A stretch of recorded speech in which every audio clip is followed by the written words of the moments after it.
Welcome back, I'm Nathan from Fatal Files, and today we're looking at influencers that died in the most strange way. I think what makes these cases disturbing isn't how they died, it's how normal everything felt before it went wrong. From a van life creator sealing herself inside her van on a freezing desert night, to a travel vlogger stepping inches past a safety rail in a geothermal basin, which ended in the craziest way possible.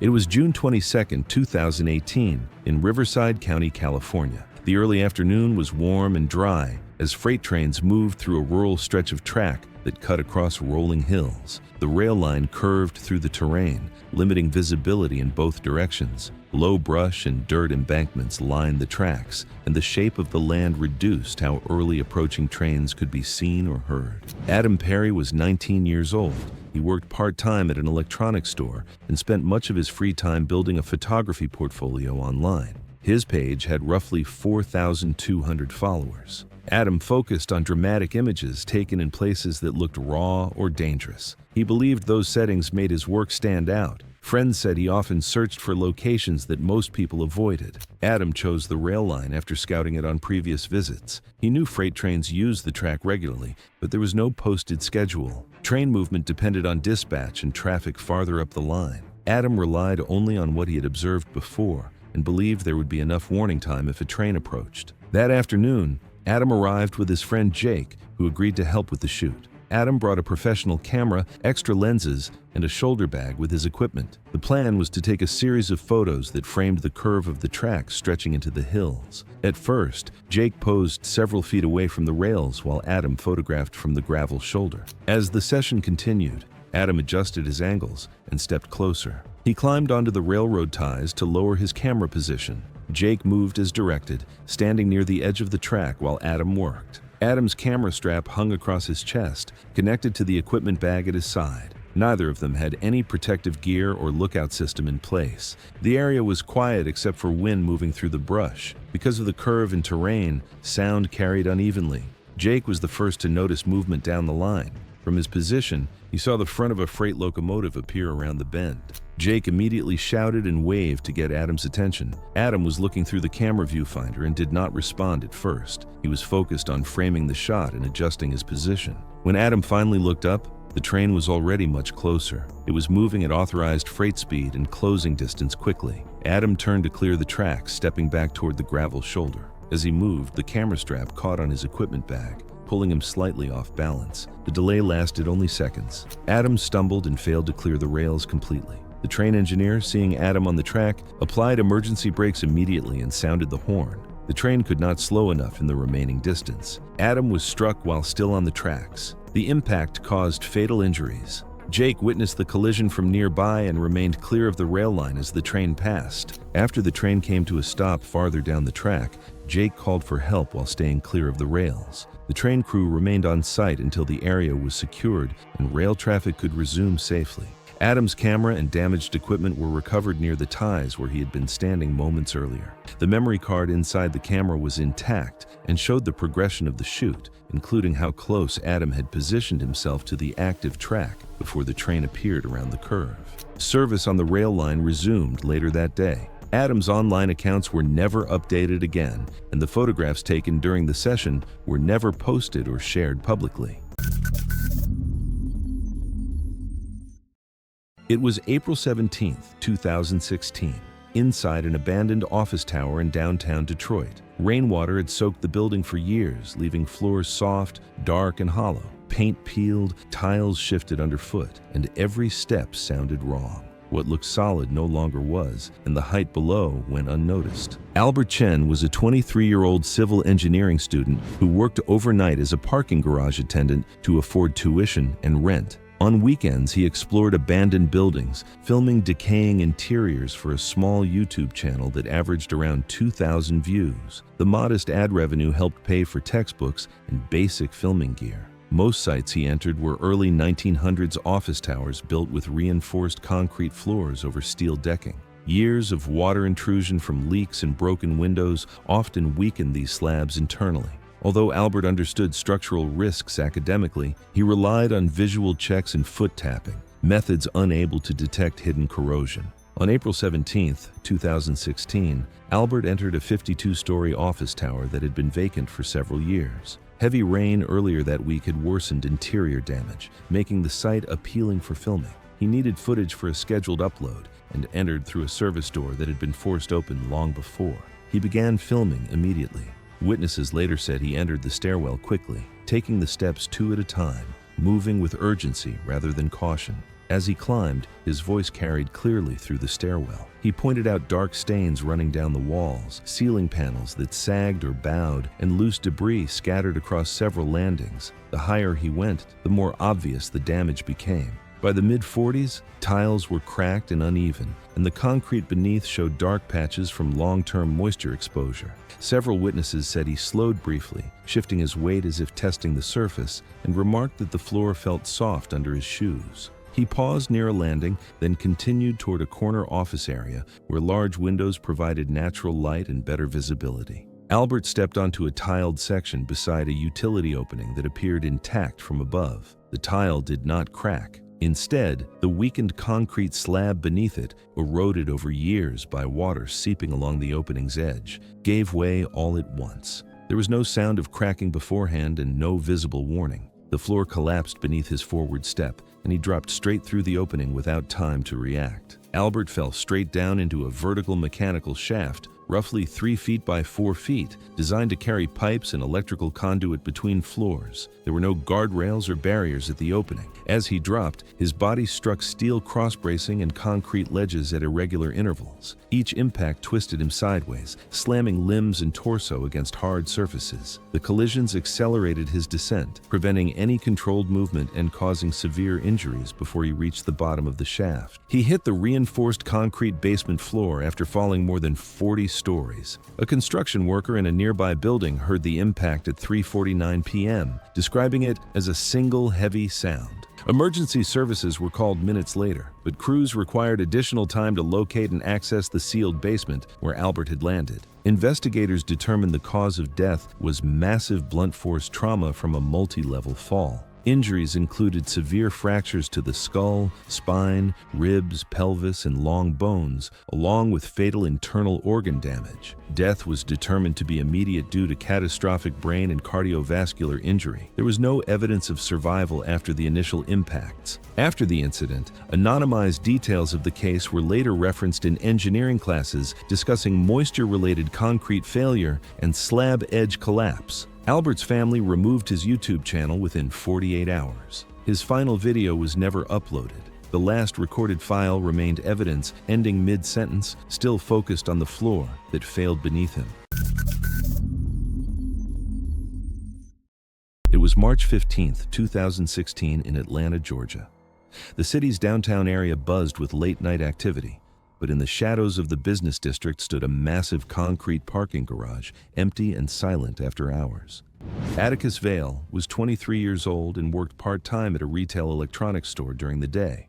For 6 months, Atticus had been filming videos of himself performing tricks and stunts on his hoverboard, posting them across multiple social media platforms. His YouTube channel showed consistent activity with new uploads 3 to 4 times per week, always chasing the next viral moment that would push him into the upper tier of action sports influencers. Atticus had identified a downtown parking garage as the filming location for a new video. The structure consisted of multiple levels with wide open spaces and evenly spaced concrete pillars, creating narrow corridors that could be used for weaving and high-speed navigation. On the night of March 15th, Atticus arrived at the parking garage just after midnight, when the building was completely empty and security was minimal. He carried his equipment to the 3rd level, which offered the longest straightaway and the most interesting obstacle configuration. The concrete floor was smooth and clean, providing ideal conditions for hoverboard riding. Atticus methodically set up his cameras, testing each angle and adjusting the lighting to ensure the best possible footage quality. Atticus began the filming session with a moderate speed run through the course. The hoverboard moved smoothly as he weaved between the concrete pillars. Following the initial pass, he increased his speed for a second run, pushing the device closer to its maximum operating range. For his 3rd attempt, Atticus positioned himself at the far end of the straightaway, nearly 200 feet from the first concrete barrier. What the footage revealed was that this section of the garage had a subtle but measurable downward slope of approximately 4 degrees, designed for water drainage. This incline would add gravitational acceleration to his run, compounding his speed beyond what he had experienced on the level sections below. He activated his primary camera and began accelerating down the sloped corridor. The hoverboard quickly reached speeds exceeding 15 miles per hour, faster than his previous runs, with the downward grade continuing to add momentum as he approached the barrier section. At higher speed, the device began to vibrate and wobble beneath his feet as it moved beyond its stable operating range on the inclined surface. As he neared the barrier section, Atticus attempted to initiate the sharp turn around the first concrete pillar. The combination of speed, slope, and smooth concrete reduced traction, causing the wheels to lose grip and the hoverboard to slide sideways while still moving forward. He shifted his weight in an attempt to regain control, but the slide continued unchecked toward the concrete barrier. Within seconds, the collision occurred, throwing him forward off the hoverboard and directly into the pillar. The impact was captured clearly by his stationary camera. Atticus's head struck the concrete barrier with tremendous force, the sound of the collision echoing through the empty garage. His body went immediately limp, and he collapsed to the floor beside the pillar, motionless. The hoverboard continued sliding across the concrete until it came to rest against a wall, its motors still running quietly in the sudden silence. Atticus died instantly from severe head trauma caused by the impact with the concrete barrier. The investigation revealed that the hoverboard had been functioning normally and within its design parameters.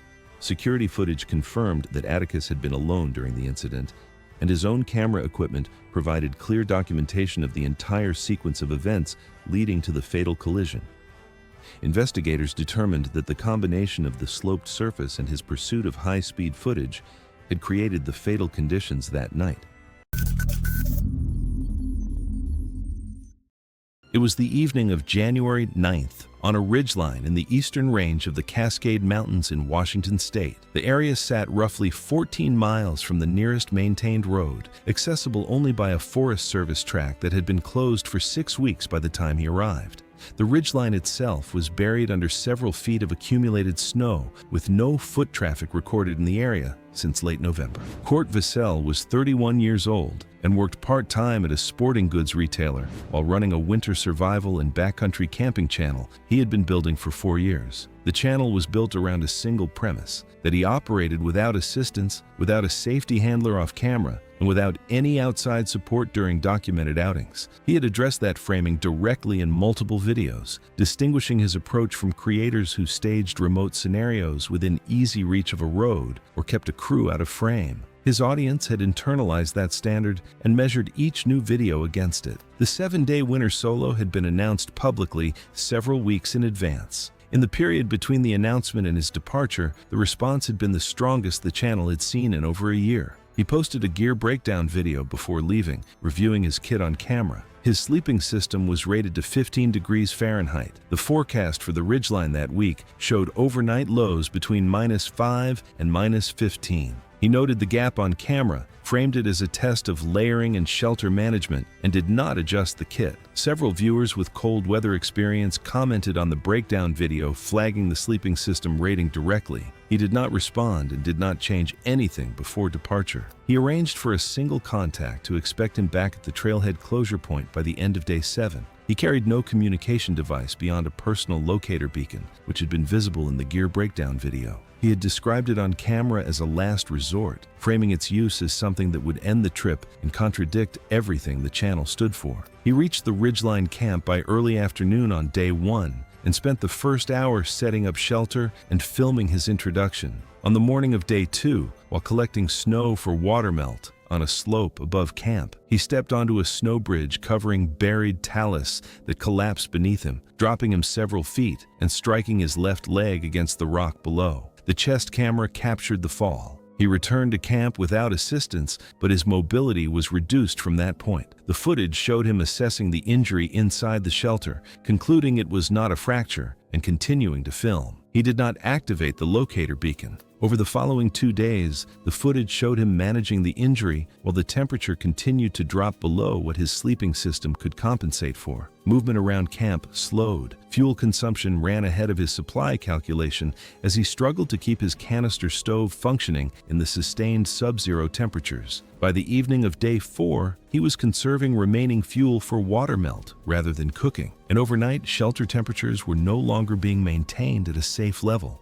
The chest camera was last activated on the morning of day 5. The locator beacon was recovered from his unused kit. His contact reported his absence when he failed to return on day 7. The Ridgeline camp was located by a search team on the 4th day of the operation. The approach on foot from the closure point along a snow-covered track, adding significant time to each search day. Court was found inside the shelter. The medical review determined hypothermia as the cause of death. The leg injury had reduced his capacity to generate body heat through movement, and combined with the underrated sleeping system and depleted fuel supply, his core temperature had dropped to a fatal level over the final days of the trip. The chest camera footage corroborated the physical evidence and established that no other parties had been present at any point. The beacon had never been activated. The footage was held in the case record. The case was closed as an accidental death. The gear rating against the recorded forecast, the injury sustained on day 2,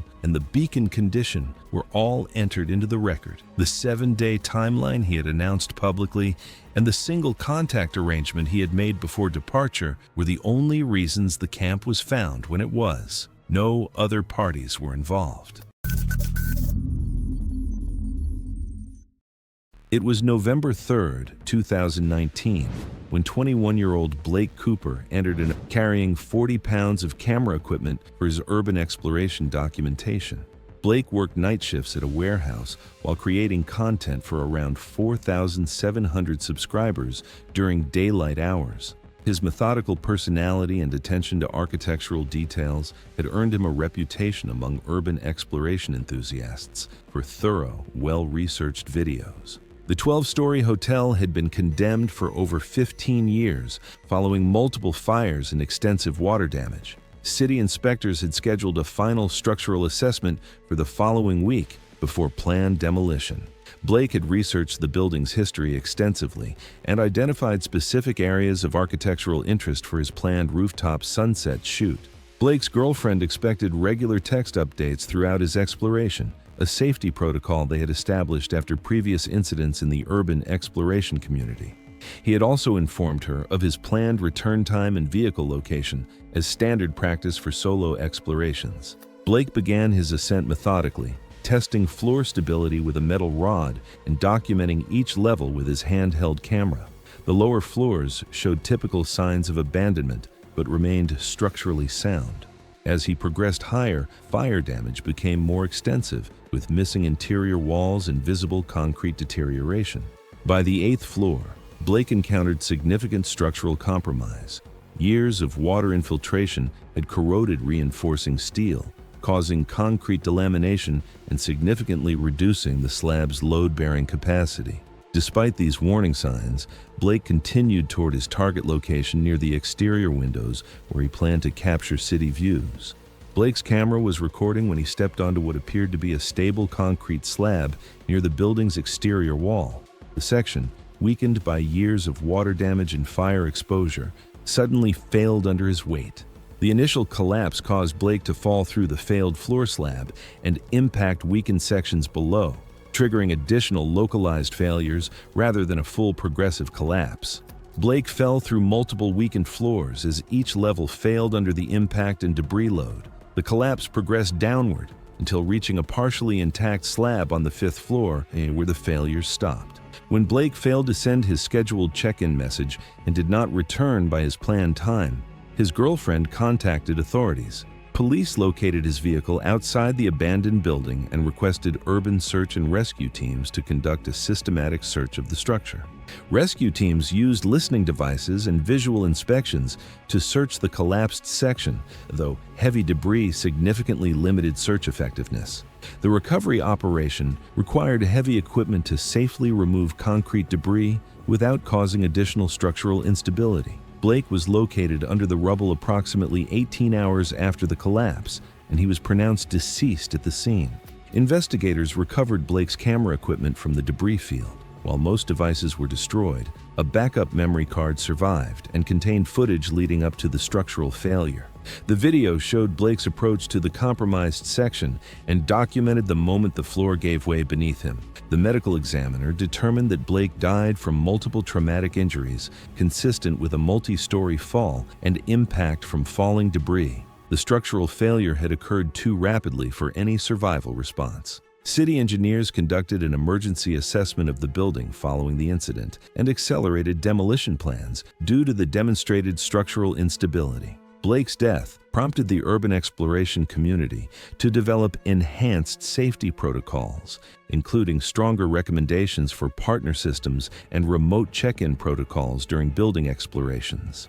The incident prompted increased security measures at several high-risk abandoned properties identified by city officials, including improved fencing and regular patrols to deter unauthorized access. The recovered footage was later referenced in safety discussions within the urban exploration community to demonstrate how quickly structural failures can occur in compromised buildings. Authorities concluded that the combination of fire damage, water infiltration, and steel corrosion had created an unpredictable failure point that appeared stable but could not support normal loads. The collapse demonstrated how localized structural failures can propagate vertically through compromised buildings.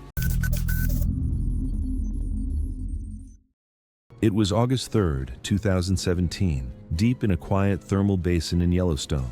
Steam drifted low over pale ground that looked solid but wasn't. The air smelled sharp and wet, and the earth hissed softly beneath the surface. Away from boardwalks and crowds, the ground waited for weight it couldn't hold. Emma Rodriguez was a 19-year-old environmental studies student at a public university in Montana who made quiet, instructional wilderness survival videos for a small YouTube audience of about 800 subscribers. After 3 summers as a camp counselor teaching basic outdoor skills, she believed her experience prepared her to film solo trips. She carried standard day hiking gear and filmed with a handheld waterproof action camera, but had no formal wilderness medical training or experience with geothermal hazards. Thermal areas form when underground hot water reaches the surface, creating springs hot enough to cause severe injury.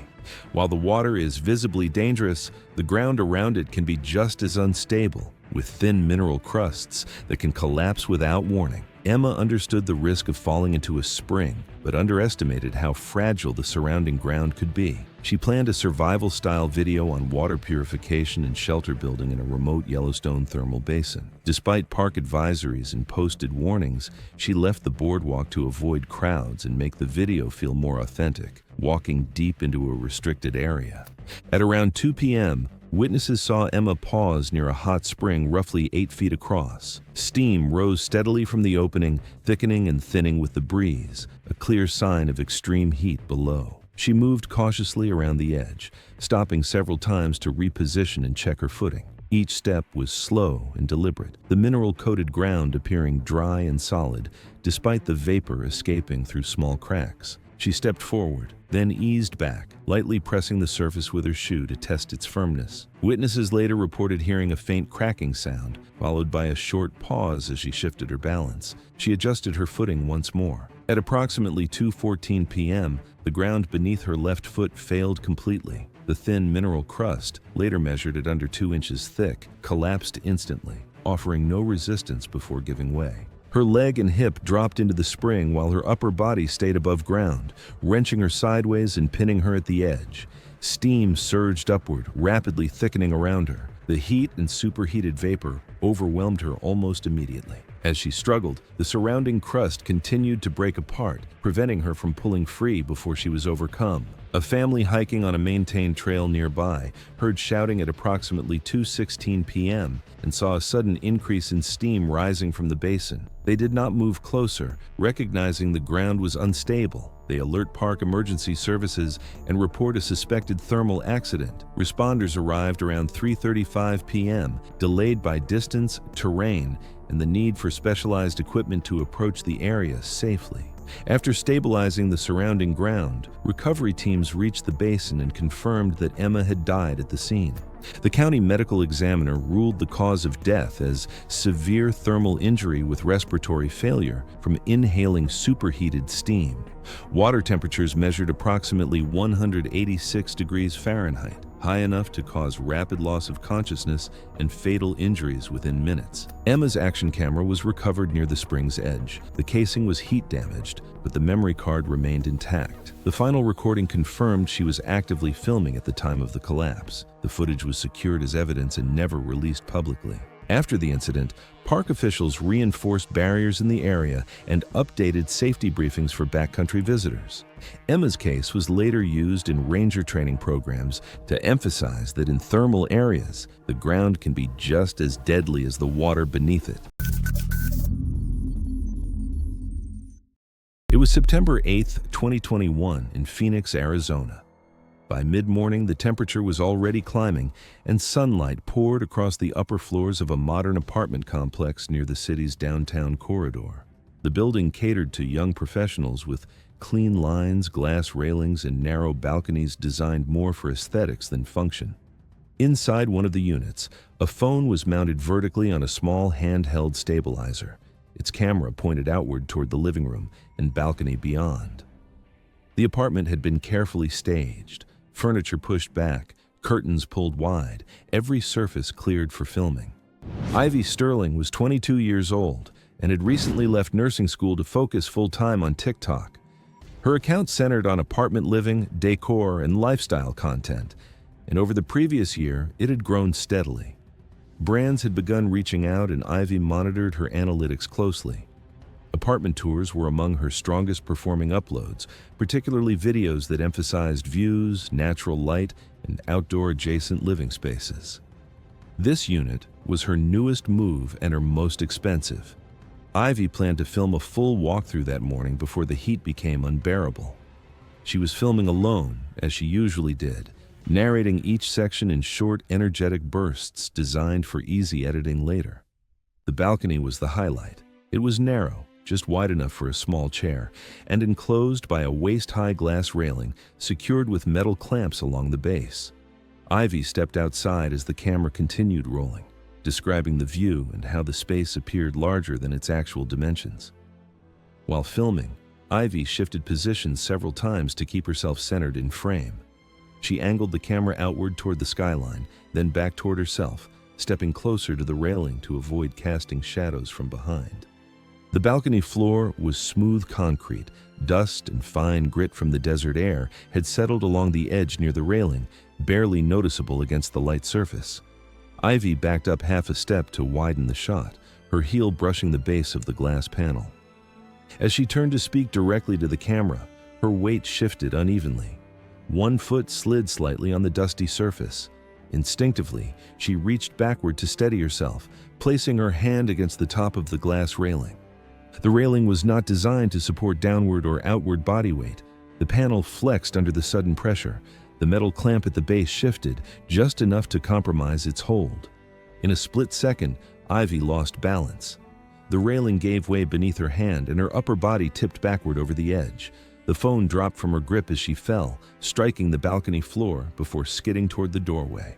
Ivy fell 4 stories, landing on the concrete walkway below. Residents nearby heard the impact and shouted for help. Several rushed outside while others called emergency services. The phone, still recording, captured only the empty balcony and the sound of distant voices before the clip ended. Emergency responders arrived within minutes. Ivy was found unresponsive and pronounced dead at the scene. The medical examiner later determined the cause of death was multiple blunt force injuries consistent with a fall from height. Death was ruled accidental. Building inspectors examined the balcony railing later that day. While no manufacturing defect was found, investigators noted that the railing system was not intended to bear body weight and that no warning signage addressed load limits. The surface dust was also cited as a contributing factor in the loss of footing. The recorded footage was reviewed as part of the investigation, but was never released publicly. Ivy's TikTok account was taken down by her family shortly afterward. In the weeks that followed, the incident circulated quietly within creator communities as a reminder of how quickly filming alone can turn dangerous, especially in spaces designed to look safe, but never meant to be leaned on. What began as a routine apartment tour ended in seconds, without an audience present to intervene. It was November 8, 2017, in Columbus, Ohio, as a quiet suburban neighborhood settled into a cool autumn evening, with most houses dimming their lights while families turned in for the night. Inside a single-family home, activity continued in an upstairs bedroom that had been converted into a filming space. Celine Vaughn was 19 years old, a community college sophomore living at home and working part-time at a craft store. Outside of school, she ran a slime tutorial channel across multiple social platforms, where longer, uninterrupted videos that combined several recipes had recently gained more traction and higher watch time. In an effort to keep up with similar creators and push her content further, she began planning extended filming sessions designed to hold viewer attention for as long as possible, a format that would ultimately require multiple heat-based setups running at the same time. The project required different temperature conditions, so Celine set up multiple workstations throughout her bedroom. Extension cords and power strips supplied electricity to several hot glue guns, while a heavy-duty extension cord ran from a hallway outlet to power one of the electric heating plates used to warm materials. The layout was arranged to support filming and workflow rather than separating heat sources from nearby materials. By 9 p.m., recording had begun. The camera showed several heating devices already operating as Celine moved between stations, keeping multiple mixtures in progress at once. To avoid interrupting the session, some heating equipment remained powered on while she worked elsewhere in the room. As the session extended past 3 hours, the density of equipment became a factor. One heating plate had been placed on a low surface near the bed, beneath a cloth covering used to protect furniture from spills. The plate continued operating without adjustment, while other stations demanded attention. Electrical load increased as multiple devices ran simultaneously through shared power strips. As the filming session continued into its 4th hour, conditions in the room deteriorated. The heating plate near the bed operated continuously, its surface temperature rising beyond what the cloth barrier beneath it could tolerate. Heat transferred into the fabric, which began to discolor and smolder. With no airflow and no interruption to the power source, the smolder progressed to open flame. Fire spread quickly from the cloth to nearby craft paper, packaging, and synthetic materials stored along the wall. Within minutes, flames reached additional electrical cords and plastic components. Melting insulation and burning synthetic materials produced thick, toxic smoke that filled the upper portion of the room. The camera continued recording as visibility dropped. Flames advanced across multiple surfaces and heat intensified rapidly. The primary exit, the bedroom doorway, became obstructed by fire and smoke before effective escape was possible. The confined layout, combined with the amount of combustible material, allowed the fire to grow faster than it could be contained. Fire investigators determined that the blaze originated from an electric heating plate that had been left operating on flammable fabric near the bed. The device had been running unattended for an extended period, allowing heat to build until nearby materials ignited. As the fire spread, additional craft supplies, cords, and synthetic materials fueled rapid flame growth and produced heavy smoke throughout the room. Neighbors noticed smoke coming from an upstairs window and contacted emergency services. Firefighters arrived to find the bedroom heavily damaged, with much of the interior already consumed by fire.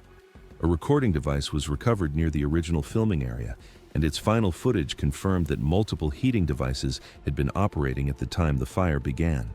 Celine Vaughn was pronounced dead at the scene.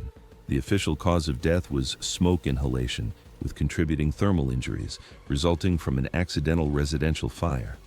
Investigators found no evidence of equipment malfunction, concluding that the fire was caused by prolonged use of heating equipment during filming and unsafe placement of heat sources near combustible materials. It was March 3, 2015. The afternoon in Tulsa carried a damp chill with temperatures in the low 50s and gray clouds hanging over the residential neighborhoods. Inside a ground-floor apartment in a modest rental complex on the south side, the air was still. The unit was quiet, most neighbors at work or running errands. The bathroom was cramped, measuring about 5 by 8 feet, with tile covering the lower walls and a single overhead vent fan that had been neglected for years. No window, no external airflow. just a narrow space with a door that opened inward and barely any gap underneath. Dallin Spive had the day off. At 22, he worked at a car wash during the week and used his spare time to film budget-friendly cleaning tutorials. He had no background in chemistry, no certifications, and no formal training in handling household chemicals. His content was built on experimentation, mixing products to see what worked best. The approach had earned him a small but loyal audience who appreciated the low-cost alternatives to expensive cleaners. That afternoon, he decided to film a grout-whitening hack. He positioned his phone on the edge of the bathroom sink, angling it toward the floor where a plastic bucket sat waiting. He had gathered 2 large containers earlier that day. One held roughly half a gallon of standard bleach. The other contained about the same amount of an ammonia-based multi-purpose cleaner. Both were common products available at any grocery store. He placed the bucket between the toilet and the tub and wedged a rolled towel against the bottom of the door. The vent fan stayed off. He wanted a controlled environment for the camera. Dallin poured the bleach first. It filled the bottom of the bucket, pooling to a depth of around 2 inches. Then he added the ammonia-based cleaner on top. The chemical reaction was instant. A toxic cloud of chloramine vapor formed instantly, releasing irritant gases capable of causing acute lung injury. The vapor surged upward from the bucket, dense and yellow-green. He leaned in close, holding the phone just above the mixture to capture the bubbling effect. He inhaled. The coughing started within seconds. Deep, uncontrollable spasms that forced him to drop the phone back onto the sink. His throat and lungs burned as the gas made contact with the moisture in his respiratory tract. He stumbled backward, slamming his hip into the sink edge. His breathing turned harsh and ragged, each attempt to inhale producing a wet, rasping sound. The vapor continued to rise, filling the small room with caustic fumes. He reached for the door handle, but his hand slipped. His legs buckled. He fell sideways, his shoulder crashing into the side of the bathtub before he slid down to the tile floor. The dense vapor accumulated near the floor, intensifying with every breath he took. He tried to crawl. His fingers scraped against the grout as he pulled himself forward, covering maybe 2 feet before his strength gave out. He collapsed onto his side, face toward the door he could not reach. The phone on the sink continued recording. The vapor thickened into a visible haze. Around 6:15 p.m., a neighbor detected a sharp chemical smell seeping through the shared wall. She contacted the building manager, who knocked and received no answer. Emergency services were called. Fire crews arrived with respiratory gear and detected dangerous chloramine gas levels before entering. They found Dallin unconscious on the bathroom floor. Frothy fluid surrounded his mouth and nose. His breathing was barely detectable. Paramedics attempted emergency treatment, but his airway had sustained significant trauma. He was transported immediately, but respiratory function continued to deteriorate. Acute chemical pneumonitis progressed rapidly to non-cardiogenic pulmonary edema. Dallin Spive was pronounced dead at 6:47 p.m. The medical examiner determined the cause of death to be acute chloramine gas inhalation, resulting in chemical pneumonitis and complete respiratory failure. Fire officials documented both chemical containers, the bucket with residue, and the towel that had sealed the door. 2 nearby tenants were evaluated for minor exposure symptoms. The incident was classified as accidental. The phone footage was recovered and logged as evidence. Investigators confirmed no signs of foul play or external involvement. The combination of bleach and ammonia in an enclosed space had created lethal conditions within moments. It was the night of March 14th, 2016. On a 2-lane highway outside a mid-sized city in Nevada, the road ran flat and straight for nearly 4 miles before curving gradually toward the outskirts of the next town, with no streetlights past the first few hundred yards and minimal traffic after midnight. Mitch Colby was 34 years old and ran a car modification channel that had lost most of its audience and sponsorships following a public controversy 2 years prior. He had been unemployed for 8 months at the time of the incident, having left a store manager position at an auto parts retailer after a dispute with the owner. The car in his garage was a rear-wheel drive coupe he had been building for 3 years and had referenced repeatedly on camera, describing its performance figures and what it was capable of at full throttle on open road. It represented most of what remained of the money the channel had generated during its better years. In the weeks before the incident, he announced a planned night run across several short videos, describing it as a return to the kind of content the channel had originally been built on. The announcement drew more engagement than anything he had posted in months. He drove the route twice in the days prior at normal speed, noting the road surface condition, the absence of traffic at that hour, and the placement of the curve at the far end of the straight. He treated both runs as confirmation that the route was suitable. On the night of the incident, he spent several hours in the garage going over the car before loading his equipment. He mounted a wide-angle camera to the dashboard using a suction bracket he had used on previous drives and positioned a second unit against the rear window using the same method. He left his residence shortly after midnight and drove to the highway entrance at the edge of the city, where the road opened up and the last of the streetlights ended. Conditions were dry, with temperatures in the low 60s and no wind. He pulled onto the highway and accelerated from a near stop at the city limits, bringing the vehicle up through its power band along the straight section. The road ahead was unlit and empty. Based on physical evidence and camera footage recovered from the scene, the vehicle reached an estimated speed of over 110 miles per hour before reaching the curve at the end of the 4-mile straight. The curve required braking and steering input well in advance at that speed. Nevada 2-lane highways in flat desert terrain typically feature gradual curves with advisory speeds posted between 45 and 55 miles per hour, meaning the margin between the posted advisory and the speed Mish was carrying into the curve was more than double. The dashboard footage showed no braking before the curve. The vehicle crossed into the opposing lane, left the road surface at the outer edge of the curve, traveled across a gravel shoulder, and dropped into a concrete drainage culvert running parallel to the highway.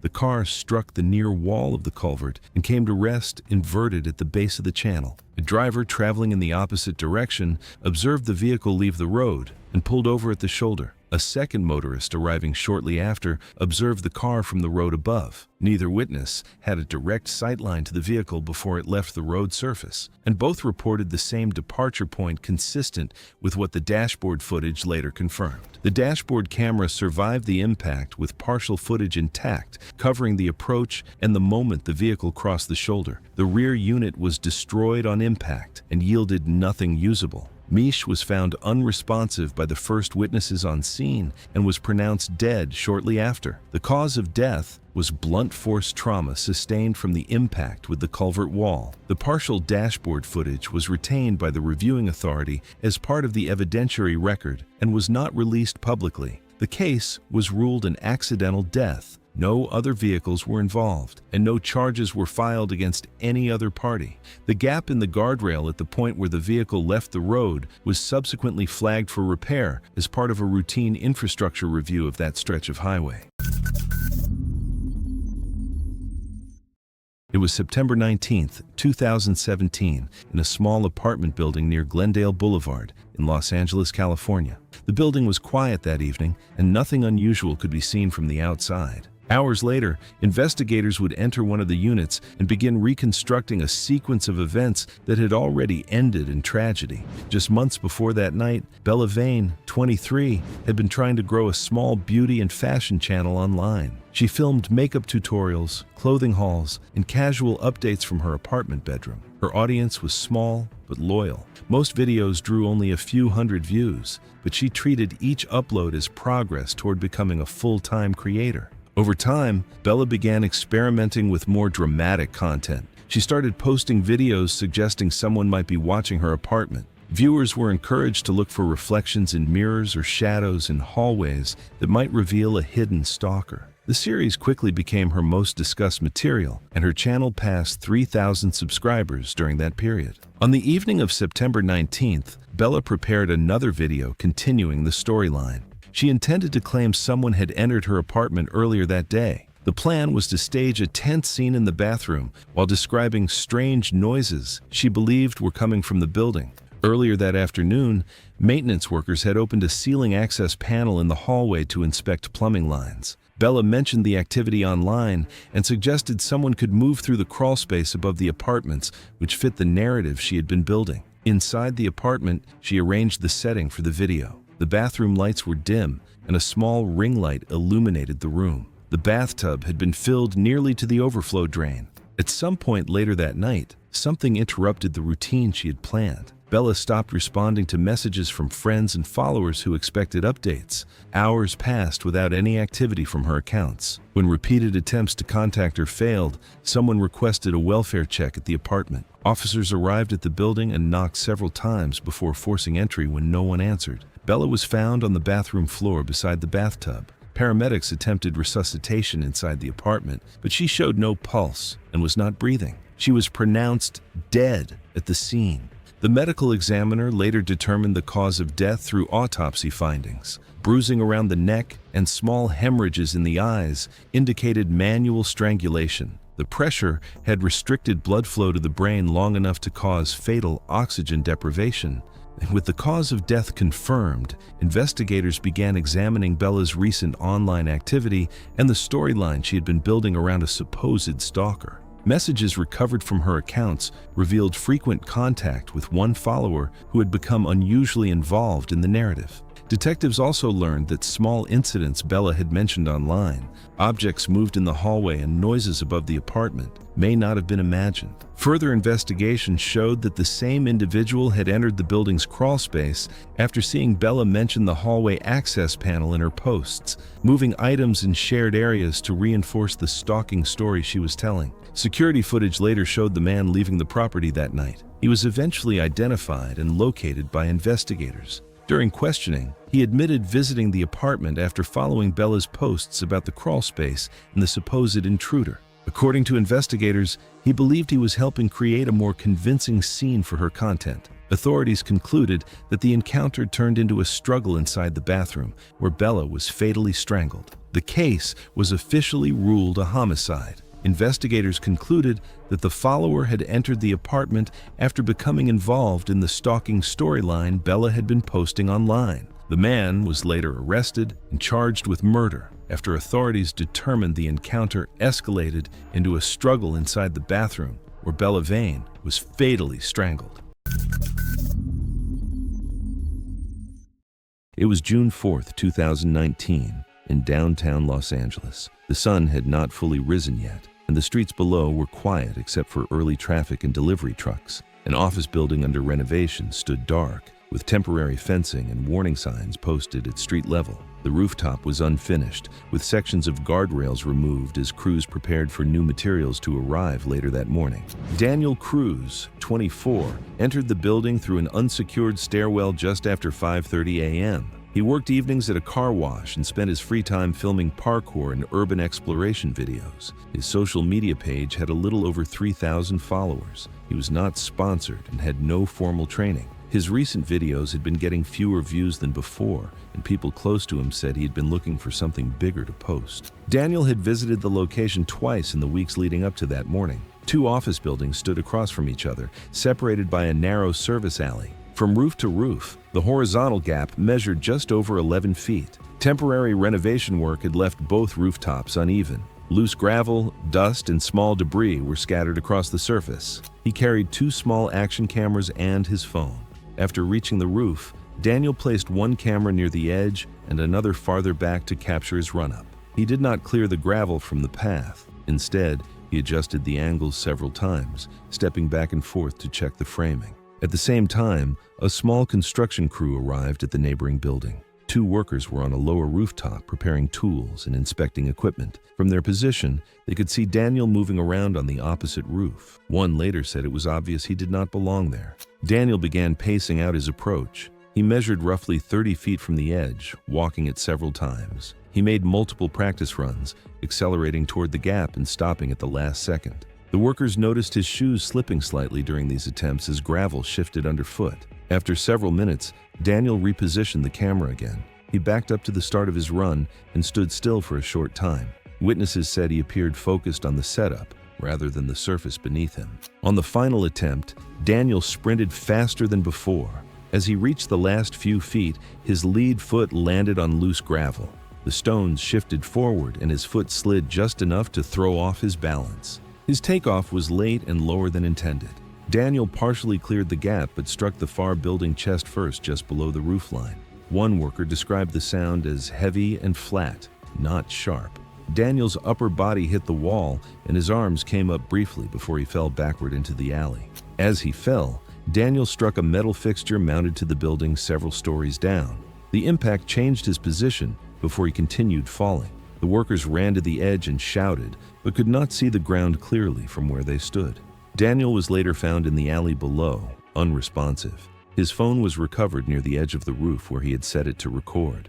Paramedics arrived shortly after and confirmed that he had sustained fatal blunt force trauma consistent with a high fall impact. The footage on the device showed his run-up, the slip at takeoff, and the moment his body left the frame.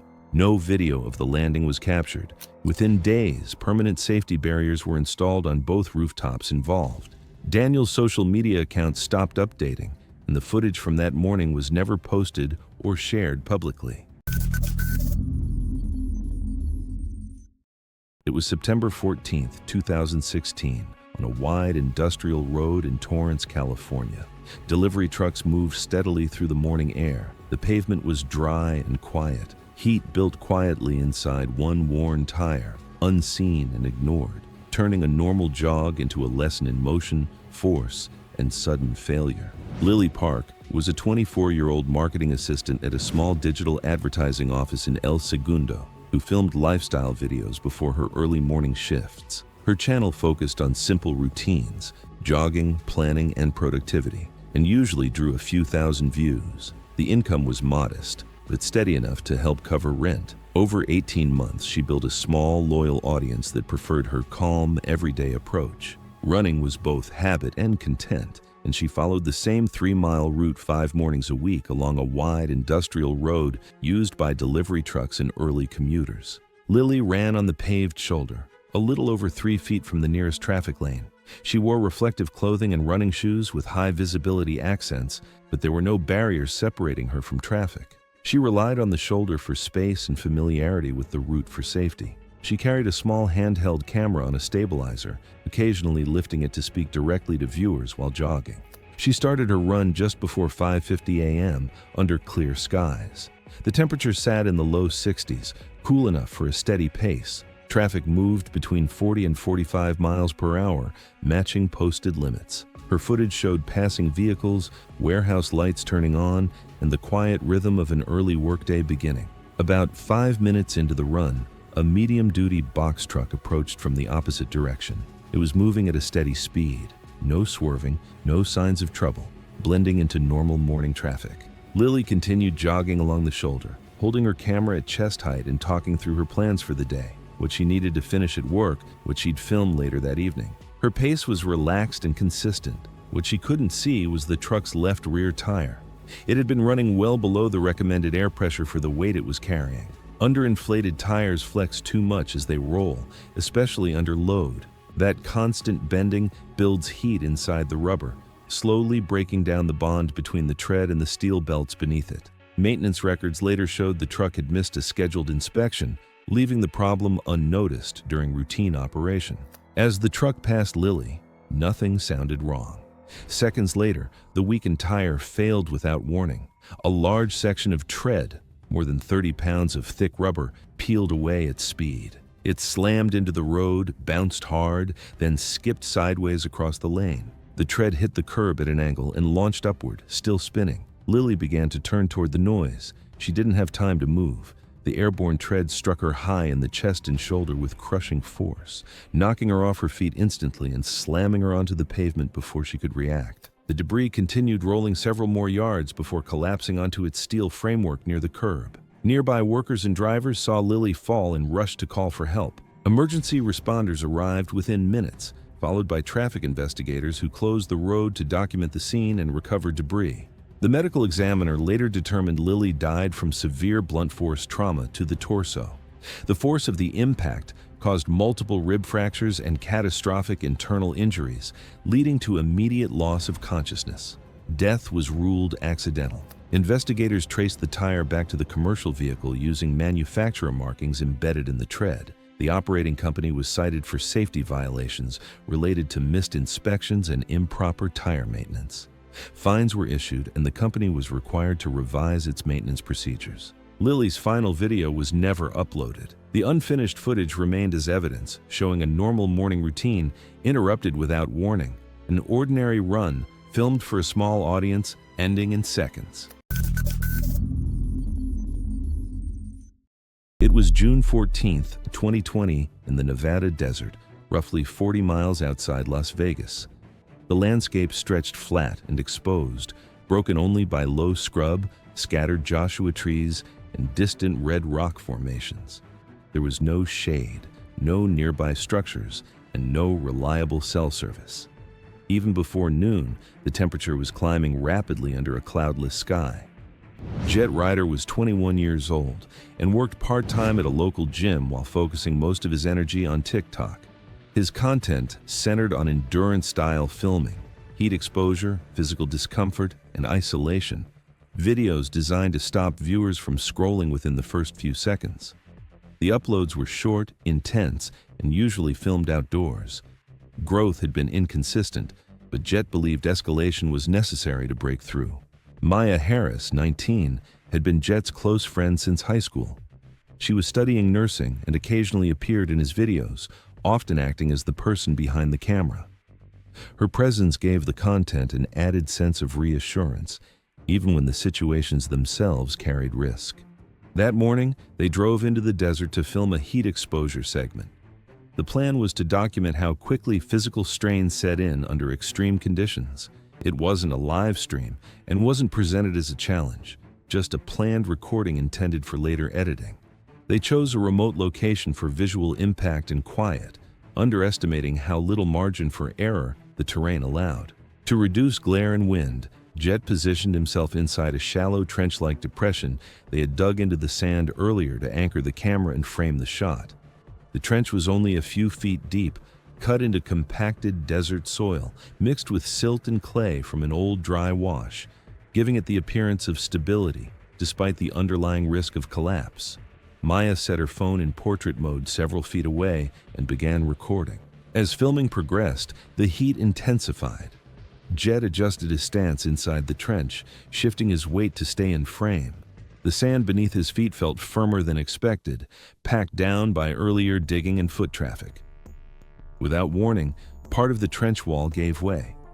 A section of compacted sand collapsed inward, striking Jet's torso and pinning him against the opposite wall.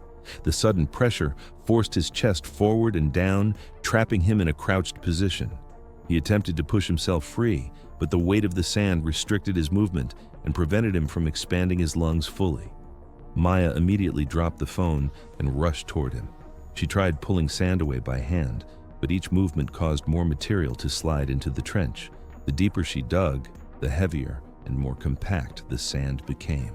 Jet's breathing grew shallow and labored as the pressure across his chest increased. Within minutes, his movements slowed. The heat, combined with restricted breathing and physical exertion, overwhelmed his ability to compensate. Maya continued digging, calling his name and trying to free his upper body, but she couldn't lift the packed sand alone. As Jet stopped responding, Maya ran toward higher ground to search for reception. When that failed, she followed the dirt road back toward the highway, eventually flagging down a passing vehicle. Emergency services were contacted just after midday. Rescue crews arrived with excavation equipment, but by the time they reached the site, Jet had already died. The medical examiner determined the cause of death was compression asphyxia, caused by external pressure on the chest that prevented effective breathing. Heat stress was listed as a contributing factor. The death was ruled accidental. The footage captured earlier that day was cataloged with the case and then returned to the family. It was never posted online. Within days, Jet's TikTok account went dark, leaving only archived clips saved by viewers. The site itself was left unchanged. Wind and shifting sand erased the trench within weeks, blending it back into the desert floor. For those who knew what happened there, the location stood as a reminder that isolation doesn't announce itself as danger until there is no time left to correct it. It was April 3rd, 2018, in Houston, Texas, as a warm, humid spring afternoon settled over a quiet suburban neighborhood, with temperatures climbing toward early summer levels and families beginning their evening routines. Kai Wilde was 21 years old and a student at a local community college, studying communications while living with his parents and younger brother in a modest two-story house. He attended classes in the mornings and spent most afternoons producing content for a growing social media presence. His videos focused on eating challenges and endurance-based stunts, formats that had recently gained higher engagement and longer watch times across multiple platforms. In an effort to push his content further, Kai planned an extreme water consumption challenge inspired by widely publicized radio station contests from the early 2000s. The concept centered on consuming a large volume of water within a limited time frame.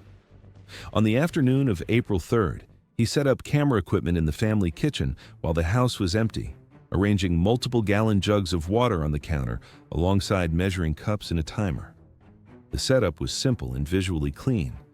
Clear plastic containers filled with tap water were positioned within the camera frame.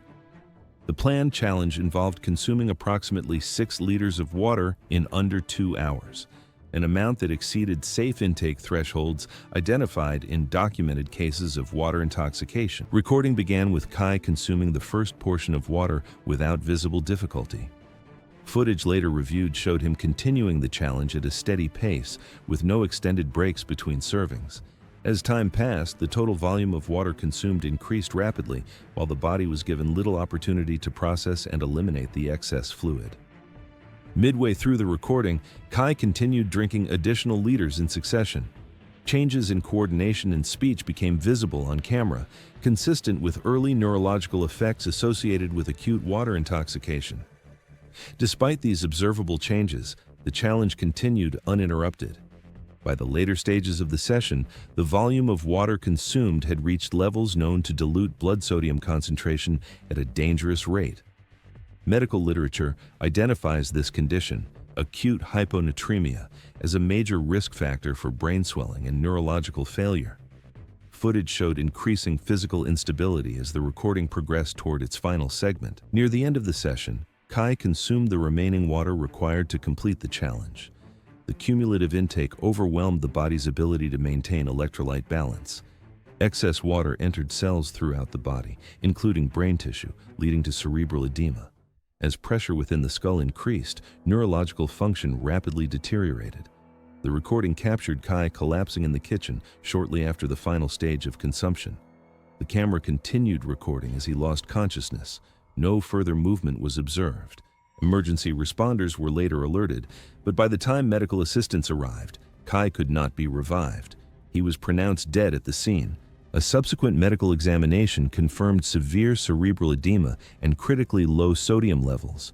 The official cause of death was determined to be acute water intoxication, resulting from excessive water consumption over a short period of time.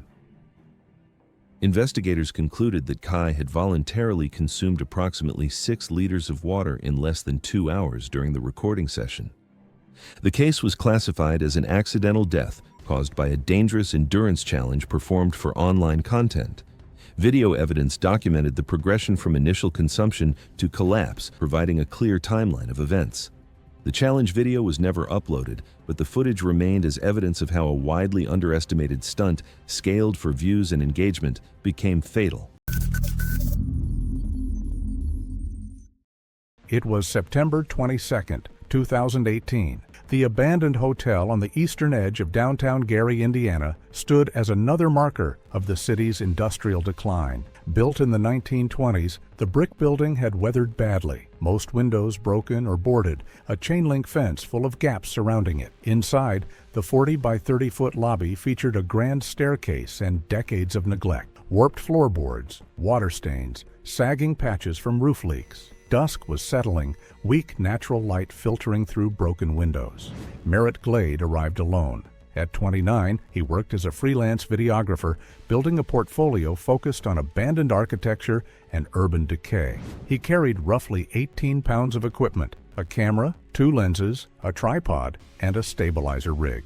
His content emphasized atmospheric shots over thorough exploration. He had visited dozens of abandoned sites over the past 3 years, usually without permission. He entered through a side door that had been pried open previously. His focus was on lighting and composition, not structural integrity. He had no training in building safety or hazard assessment. The lobby offered the kind of visual decay he sought. Peeling wallpaper, dust suspended in the fading light, and the skeletal remains of a reception desk. He moved slowly, testing angles and adjusting camera settings. The floor creaked under his weight in several places, but he attributed it to the age of the building. He stepped carefully around obvious holes and missing sections, but paid less attention to discolored areas that appeared intact from the surface. He positioned himself near the center of the room, adjusting the tripod height. Then he moved a few feet to his left, eyes on the camera screen rather than the floor beneath him. He stepped onto a darkened patch of wood that looked solid but had been compromised by rot and moisture. The boards gave a sharp crack. They collapsed instantly under his combined weight and the equipment he carried. He fell through the opening. The drop measured approximately 8 feet into a crawl space beneath the lobby. His body twisted as he descended. A vertical rusted iron pipe, roughly 2 inches in diameter, protruded from the crawl space floor where old plumbing had been abandoned. The pipe penetrated his left upper abdomen just below the rib margin. The force of the fall drove it deep into soft tissue, tearing through internal structures and major blood vessels. His momentum carried him forward, and he slid off the pipe, collapsing onto the dirt floor below. The camera, still recording, had fallen separately and landed lens up several feet away. The audio captured a strangled cry, then labored, irregular breathing. He attempted to draw breath, to press his hands against the wound, but the rapid internal blood loss caused dizziness and loss of consciousness within moments. The sounds grew quieter and more spaced out. Within less than 2 minutes, silence followed. His absence was not noticed immediately. He lived alone and worked independently, with no family in the immediate area and few close friends who tracked his whereabouts. His irregular work schedule meant days could pass without contact. 3 days later, a property inspector conducting a routine check discovered his vehicle still parked near the building. Police were notified. Officers found Merritt in the crawl space below. His clothing was saturated with dried blood. The rusted pipe stood vertically where it had struck him. Emergency personnel confirmed no signs of life. The body was transported to the county medical examiner. The autopsy documented a penetrating abdominal wound. Massive internal hemorrhage due to vascular injury was confirmed. The cause of death was listed as exsanguination from traumatic impalement. Police investigators documented the scene, the equipment, and the compromised flooring. The building owner was contacted, and the property was later secured more thoroughly. No evidence of third-party involvement was found. The death was ruled accidental. Merritt Glade was officially pronounced dead at the scene, though time of death was estimated to have occurred shortly after the fall 3 days earlier. His final footage showed the moments leading up to the collapse, but not the fall itself. It was the morning of April 7th, 2018, on a whitewater river running through a narrow canyon in the western part of Oregon. The river had been running well above its normal level for several weeks, following an unusually heavy spring snowmelt, and the water moving through the canyon section that morning was pushing through at a volume significantly beyond what the route carried in a normal season.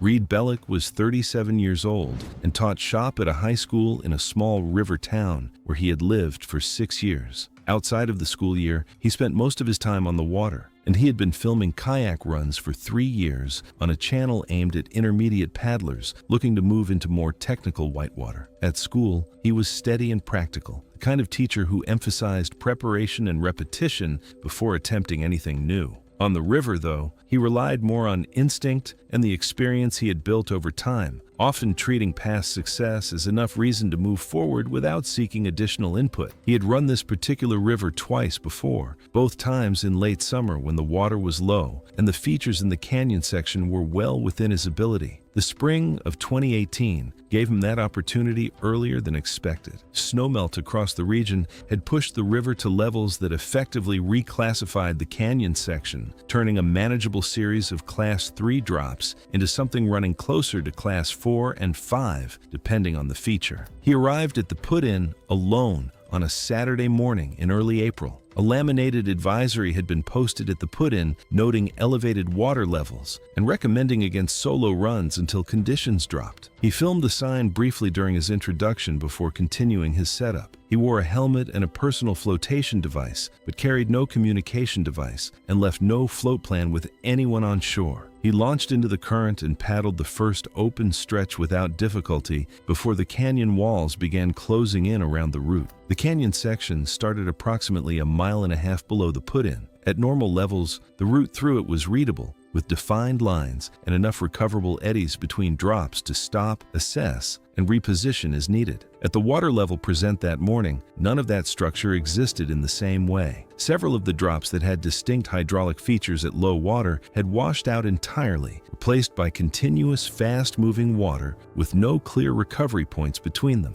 Reed ran the first 2 drops without incident. The third was a feature that at normal levels presented as a straightforward pour-over with a clean exit line on the left side of the channel. At the volume running that morning, it had reconfigured into a recirculating hydraulic extending across most of the channel width. From upstream, the left side still appeared to offer the clearest approach, and he committed to that line. The hydraulic stopped the kayak on entry and pulled him into a recirculating cycle below the surface. He was separated from the kayak during the recirculating sequence. His body moved downstream with the current and came to rest against a strainer formed by a downed tree spanning most of the channel approximately 80 feet below the hydraulic. A group of hikers on a trail running above the canyon rim observed a kayak moving through the canyon without a paddler shortly after the drop, and later spotted a figure against the strainer from their position on the trail above. The river was not accessible from the trail at that point, and they had no way to reach him directly. Reed was recovered from the strainer by a water rescue team later that afternoon. The cause of death was drowning following entrapment at a strainer after being flushed out of a recirculating hydraulic. The helmet camera was recovered with the kayak downstream, with footage intact up to the moment he entered the hydraulic. The recording became unusable from that point, and the remainder of the sequence was reconstructed from physical evidence and the hiker accounts above the rim. The advisory at the put-in, the absence of a float plan, and the solo run under those conditions were all entered into the record. The case was ruled an accidental death. Advisory signage at the put-in was later updated to include high water warnings and photographic examples of the canyon section at elevated flow.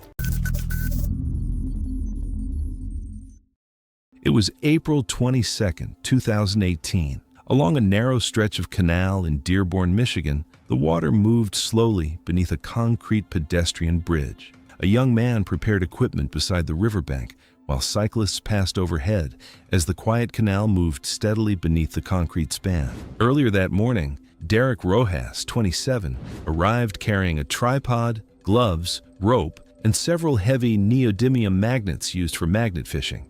What began as a hobby had gradually turned into a small side hustle. The scrap metal he pulled from rivers, old tools, pipes, bicycle frames, could be taken to a recycling yard for a few dollars. Derek worked weekdays detailing cars at a repair shop, but the pay rarely covered everything. On weekends, he walked canals and riverbanks searching for metal worth recovering.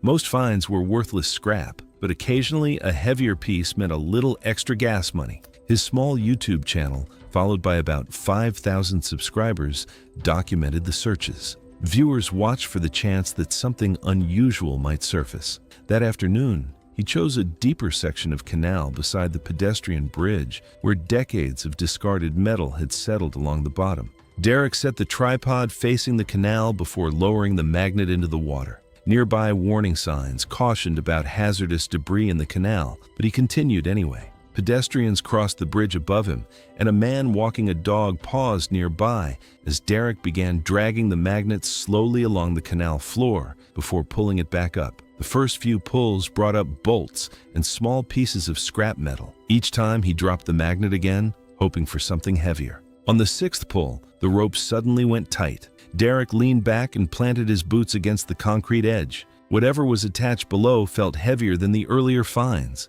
He hauled steadily until a tangled mass broke the surface. Rust-coated wire and twisted metal fragments clung tightly to the magnet. He pulled the bundle onto the edge of the concrete bank and crouched beside it, trying to separate the pieces from the magnet's powerful pull. The metal scraps were tightly knotted together. Each attempt to free them required him to pull the tangled bundle against the magnet's surface. The man with the dog later told investigators Derek seemed focused on untangling the debris so he could show it to the camera. While gripping the wire bundle with both hands, Derek leaned closer to see where the pieces were caught. The tension in the twisted scrap suddenly released. The metal shifted sharply in his hands, and Derek recoiled with a shout. He stumbled backward several steps before collapsing onto the concrete path beside the canal. The debris bundle fell beside him. The nearby pedestrian ran toward him, while two cyclists stopped on the bridge and shouted down. One of them called emergency services, while others kept people back. Blood was visible around Derek's face as he lay on the ground, barely moving. Witnesses said his breathing quickly became shallow and irregular. Paramedics arrived several minutes after the emergency call. They assessed the injury and attempted life-saving measures, but Derek showed no meaningful neurological response. He was pronounced dead at the scene. During the investigation, responders examined the debris Derek had pulled from the canal. Inside the tangled scrap, they found a long, rusted construction nail lodged through loops of twisted wire. Investigators determined that when the debris shifted under tension, the rigid nail rotated outward from the tangle just as Derek leaned over the bundle. The point entered through his eye socket and penetrated the brain. The medical examiner confirmed the cause of death as traumatic brain injury resulting from penetration through the orbital cavity. Within magnet fishing communities, the incident later circulated as a cautionary example. Authorities reminded hobby magnet fishers to treat recovered metal as hazardous and avoid leaning over tangled debris while separating it from powerful magnets. It was September 14, 2018, when 24-year-old Elena Young arrived at a rocky coastal cliff area near San Diego with her two-person camera crew for what she planned as her most ambitious content creation yet. Elena worked as a yoga instructor at a wellness center while building her fitness influencer brand with about 3,500 followers across multiple platforms. Her competitive nature and drive to create increasingly extreme content had been escalating over recent months as she faced pressure from younger influencers entering her space. Elena had spent weeks researching cliff diving locations and studying tide charts for this specific shoot. The rocky coastline in the area featured dramatic 60 to 70-foot drops into the Pacific Ocean, but the area was known for its unpredictable underwater rock formations and variable water depths depending on tidal conditions. Her crew consisted of a videographer and a drone operator, both experienced in outdoor content creation. They arrived during low tide conditions, which Elena had specifically chosen under the mistaken belief that it would provide clearer water visibility for her footage. However, the low tide also significantly reduced water depth over the submerged rock shelves below the cliffs. Elena set up multiple camera angles, including a drone positioned to capture aerial footage of her planned dive. She began live streaming to several hundred viewers, many of whom encouraged her to attempt the jump from the highest accessible point. The live stream footage later recovered by investigators showed Elena discussing her plan to dive from approximately 70 feet above the water. A surfer paddling in the nearby break observed Elena's preparations and later told authorities he had considered warning her about the shallow conditions, but was too far away to communicate effectively. Several beachwalkers on the bluff trail also witnessed the setup but did not intervene. Elena executed what appeared to be a technically sound dive, entering the water feet first after a brief fall lasting only a few seconds. However, the low tide had significantly reduced the water depth in her landing zone, where submerged rock shelves and boulders lay just beneath the surface. Her feet struck the underwater rock formation at high velocity, causing severe injuries to her lower extremities and spine. The impact immediately impaired her ability to swim or maintain buoyancy. Elena submerged and was unable to surface on her own due to her injuries. The surfer who had been watching paddled toward the impact site, but required significant time to fight lateral surge and reach the area where Elena had gone under. By the time he located her underwater, she had already drowned. He brought her to accessible rocks with assistance from bystanders who had climbed down from the cliff trail. Emergency responders arrived shortly after the initial rescue efforts began, but resuscitation attempts were unsuccessful. Elena was pronounced dead at the scene. The drone footage captured the entire sequence from her dive through the rescue attempts, providing investigators with substantial visual documentation. The live stream continued briefly after the incident, capturing emergency response efforts before platform administrators terminated the feed following viewer reports. The footage revealed that Elena had not adequately assessed the water depth or identified the submerged hazards in her chosen landing zone. County medical examiners determined the cause of death as drowning secondary to traumatic injuries sustained during impact with underwater rocks. The official report noted that low tide conditions had created a hazardous situation that Elena had not properly evaluated.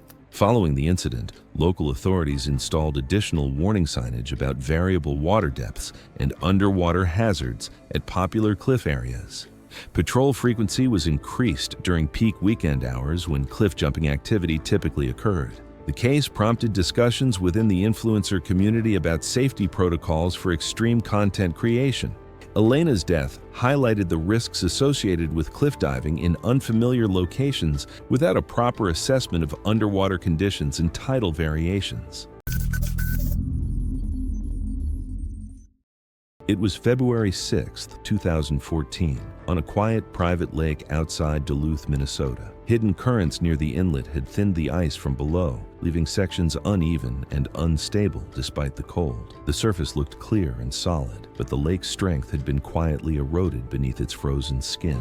Rachel Foster was 25 years old and worked as a real estate assistant during the week. On weekends and days off, she filmed winter endurance videos, ice fishing, cold exposure, and late-season lake conditions. Her channel wasn't large, but it was steady. A few thousand people followed her for practical, no-frills content, filmed on real lakes, not staged locations. She had grown up ice fishing with her father on small Minnesota lakes and believed familiarity made winter water predictable. On the morning of February 6, 2014, Rachel drove to a private lake owned by family acquaintances about 15 miles outside Duluth. The area was quiet and mostly empty. She chose the location because limited access meant fewer people and uninterrupted filming. Forecasts had called for several days of above-freezing temperatures, but she had already tested the ice earlier in the week and felt confident enough to proceed. Before stepping onto the lake, Rachel set up her cameras, wearing a chest-mounted action camera and placing a second one on a small tripod near shore aimed at the ice. She checked her gear and conditions,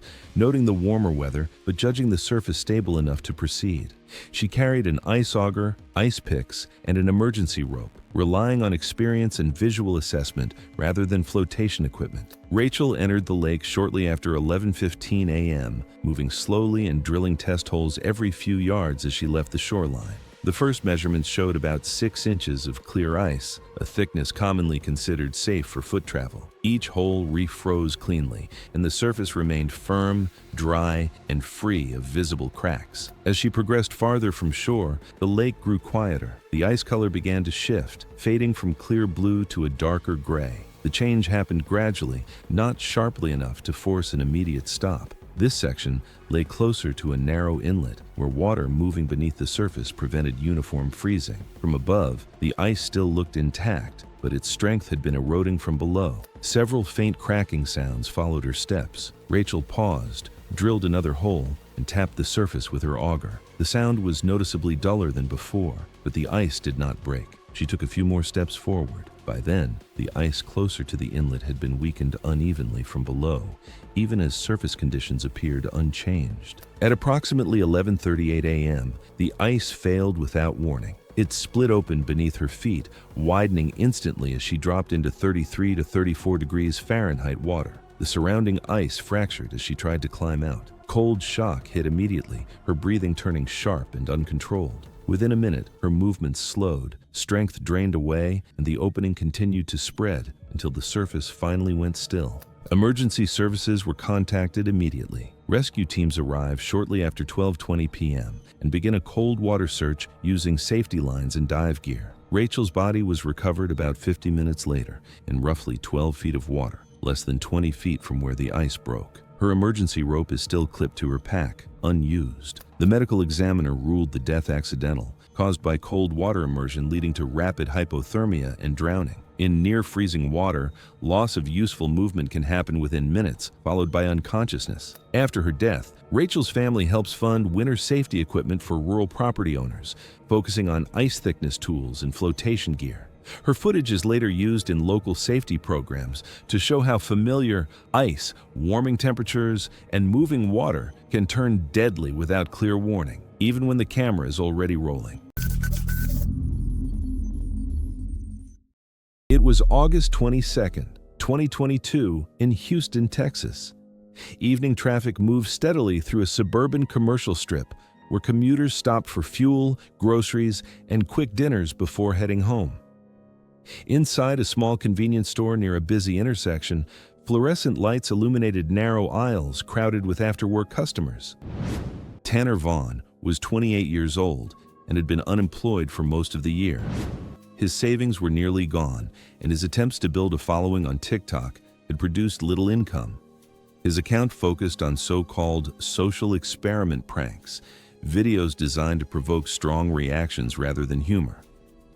Engagement was inconsistent, and recent posts struggled to break a few thousand views. Tanner believed escalation was necessary. More intensity meant more attention. In the weeks leading up to that evening, several prank videos involving staged emergencies had performed better than his usual content. Tanner became convinced that fear created honesty, and honesty created viral clips. He began planning a scenario that would force immediate reactions from strangers. The decision to simulate a robbery was deliberate. It was risky, but in his mind, risk separated viral creators from those who stayed invisible. Tanner purchased a realistic prop handgun online, spending money he could not afford. From more than a few feet away, the object was indistinguishable from a real firearm. He scouted multiple locations before choosing a busy convenience store that offered witnesses, security cameras, and limited exits.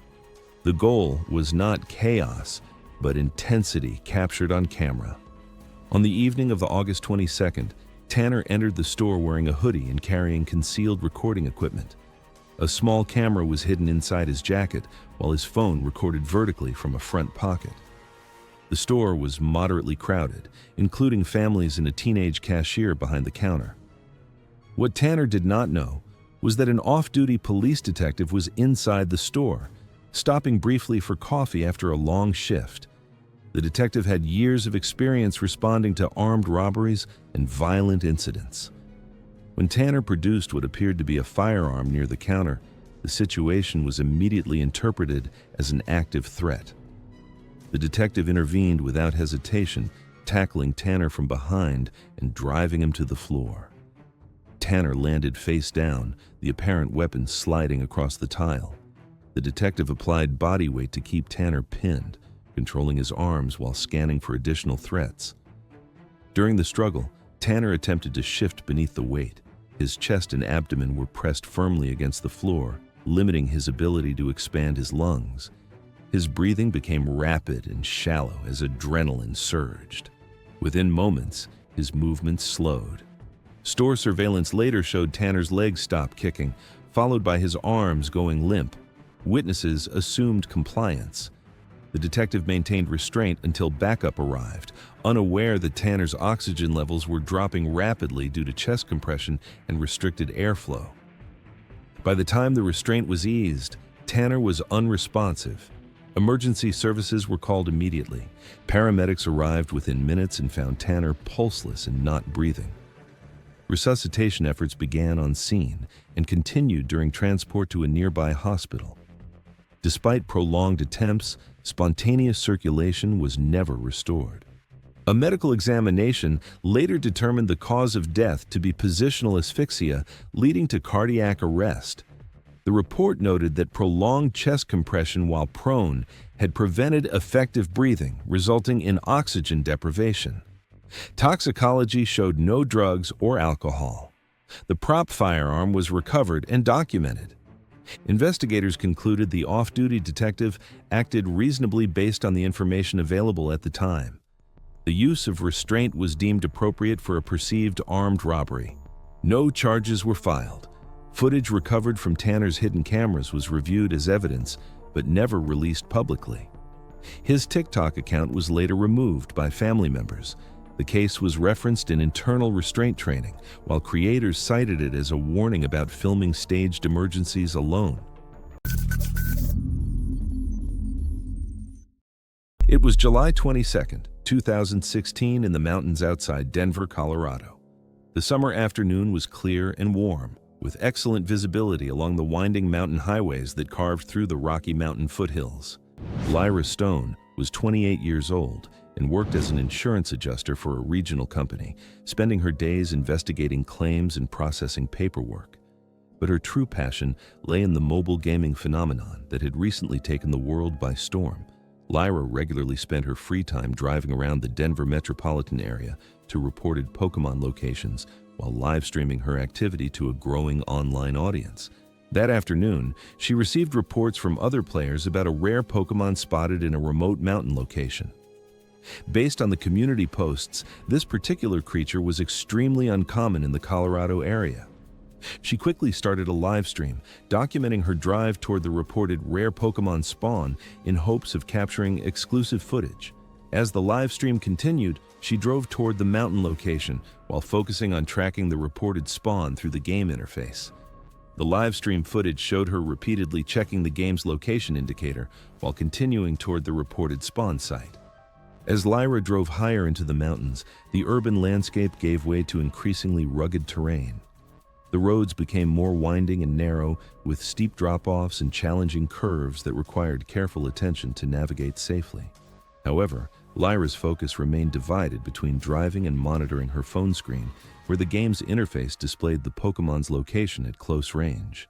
The live stream continued recording as she drove through the mountainous terrain, with the footage later showing her frequently shifting attention between the road and her phone. She held her phone in one hand while steering with the other, frequently glancing down at the screen to track the Pokémon's exact position and estimate her arrival time. The section of highway where the accident occurred was particularly challenging, featuring a sharp curve with a steep drop-off on one side and a rock wall on the other. The curve was marked with warning signs indicating a recommended speed of 25 miles per hour. But Lyra was traveling significantly faster while simultaneously trying to interact with her phone to monitor the game's proximity indicator. As she entered the curve, Lyra was looking down at her phone screen, trying to determine whether she needed to stop immediately or continue to a specific location ahead. The on-screen indicator showed the Pokémon's location nearby as the vehicle continued into the curve.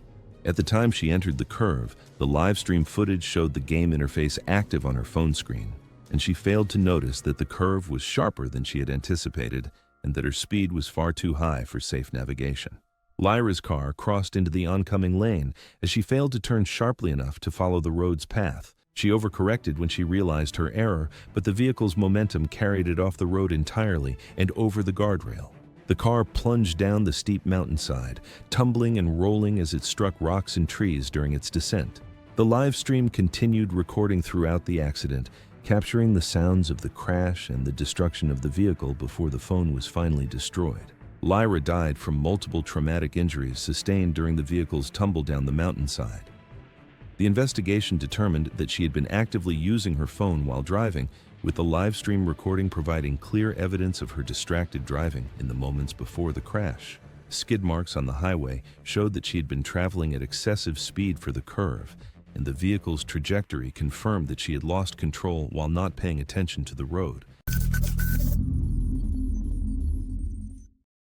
It was May 14, 2016. In a quiet Raleigh neighborhood under mild spring skies, a single-story home's primary bathroom had been set up for filming. The small 8 by 10-foot space held a bathtub filled with about 10 inches of hot water, the door locked from the inside, and a phone mounted on a tripod aimed toward the tub. Rigby Thant had planned the session carefully At 26, he worked at a dental office handling appointments and patient records, but his online presence focused entirely on bath and wellness products. His content featured product reviews, relaxation routines, and self-care demonstrations. He had disclosed his severe almond allergy multiple times in previous videos, noting that even trace exposure caused significant reactions. That afternoon, he had received a handmade bath bomb in the mail from a follower. The package included no ingredient list, no labeling, and no return address. He decided to test it on camera. The live stream began in the early evening. He showed the bath bomb to the camera, a large sphere wrapped in plain tissue paper. He unwrapped it and dropped it into the hot water. It fizzed immediately, releasing a cloud of fragrance and dissolving rapidly. Steam began rising from the surface, carrying the scent upward in visible wisps. As the bath bomb broke apart, a thick layer of oil spread across the water, creating an iridescent sheen. The fragrance was sweet and nutty, intensifying as the steam filled the small enclosed space. He eased himself into the tub, settling back as the product continued to dissolve. With each breath, he drew in the humid air saturated with aerosolized particles from the dissolving oils. Within minutes, his skin began to react. Small raised hives appeared across his chest and spread up his neck. He touched his throat, his expression shifting from relaxed to confused. He began coughing, shallow at first, then more forceful. His breathing changed, becoming audibly strained. His voice, when he tried to speak toward the camera, came out hoarse and tight. The allergic reaction was progressing rapidly, the inhalation of airborne almond proteins accelerating the response beyond what skin contact alone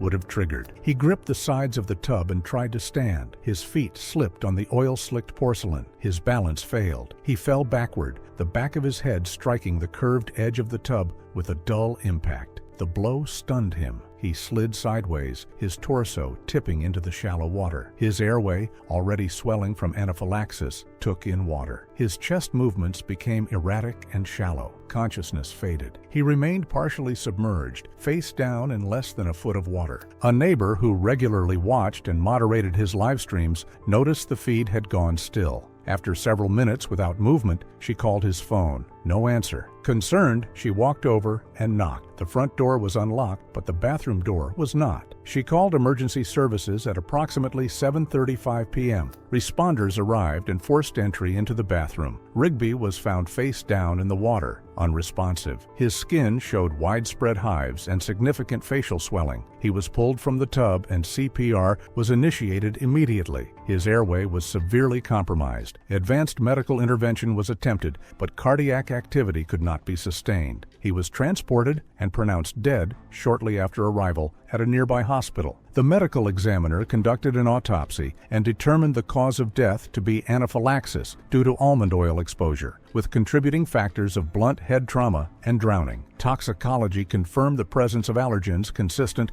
with unrefined almond oil. Police collected the remnants of the bath bomb, which tested positive for concentrated almond oil. The packaging was logged as evidence. No signs of intentional harm or tampering were discovered. The incident was classified as accidental. Investigators concluded that the combination of severe allergic reaction triggered by inhalation of aerosolized almond proteins in the steam-filled bathroom, the head injury from the fall, and subsequent submersion in water had created a fatal sequence of events.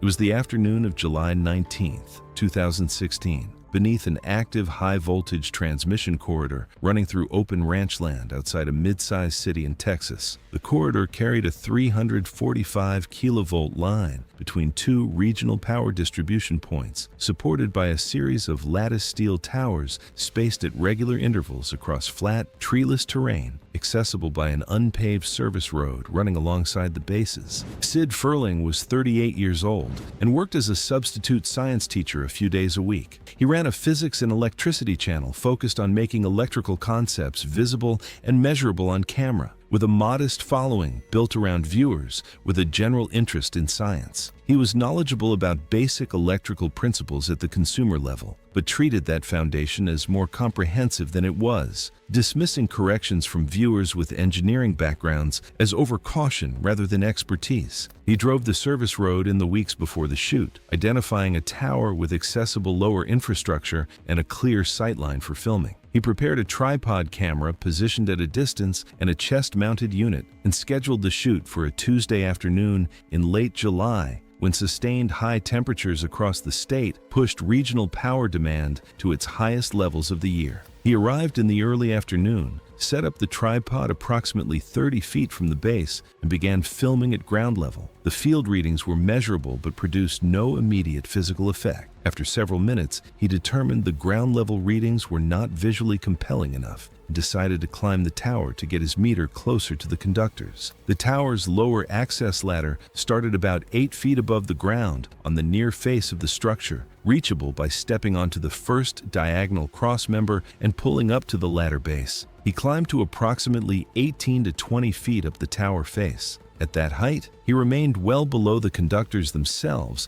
which sat at approximately 80 feet at the lowest point of the catenary. Even without direct contact, transmission infrastructure of that voltage presents serious danger to anyone climbing or trespassing on the structure. While he remained well below the energized conductors, he was climbing active transmission infrastructure not designed for public access or demonstration. The structure itself presented a fall hazard independent of the electrical load above. He had been on the ladder for approximately 4 minutes, holding the EMF meter in his right hand and gripping a rung with his left, when the tripod camera recorded him releasing his left-hand grip. He fell from approximately 18 to 20 feet, landing on the dry, compacted ground at the base of the tower. A utility maintenance worker traveling the service road observed a figure on the tower face from roughly 300 feet away and saw him fall before pulling over. The working assessment from the medical review was that he lost his footing, or grip, while climbing active infrastructure and fell. The EMF meter was still recording field data when it was recovered at the scene.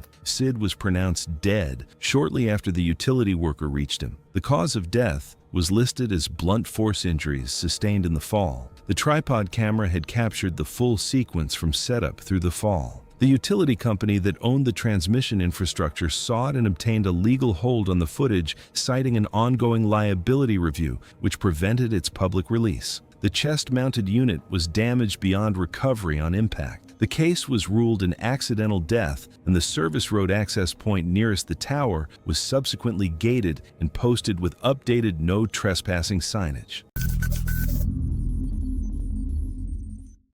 It was September 14, 2017, inside a geothermal basin in Yellowstone National Park, Wyoming. The boardwalk wound through a field of steaming ground and bright mineral pools. Visitors paused along the railings to photograph the colored water, while thin clouds of steam drifted across the walkway. That afternoon, Logan Pierce, 28, arrived carrying a tripod, a camera, and a small action camera mounted on a telescoping pole. He had started a modest outdoor channel with about 4,000 subscribers only a few months earlier, shortly after ending a 6-year relationship. The two had built their lives around seasonal work across the western states, rafting in summer, ski lifts in winter, campground jobs in between. When the relationship ended, Logan found himself traveling alone. Filming trips through national parks became a way to stay occupied during long drives and quiet nights at campsites. On September 14th, he stopped along a boardwalk beside a steaming blue pool surrounded by pale mineral crust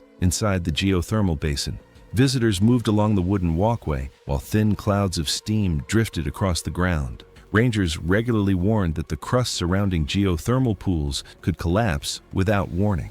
Beneath the pale mineral surface, boiling water often flowed through hidden channels. Logan positioned the tripod on the boardwalk and began filming a segment explaining how geothermal features worked and why visitors were required to remain on the walkway. To capture a closer view of the mineral surface, he extended the action camera on the telescoping pole over the railing. The pale crust appeared dry and solid from above. Small bubbles occasionally disturbed the bright blue water several feet away. Steam drifted across the basin as Logan leaned forward to adjust the camera angle. While steadying himself, his boot briefly pressed against the mineral surface just outside the railing.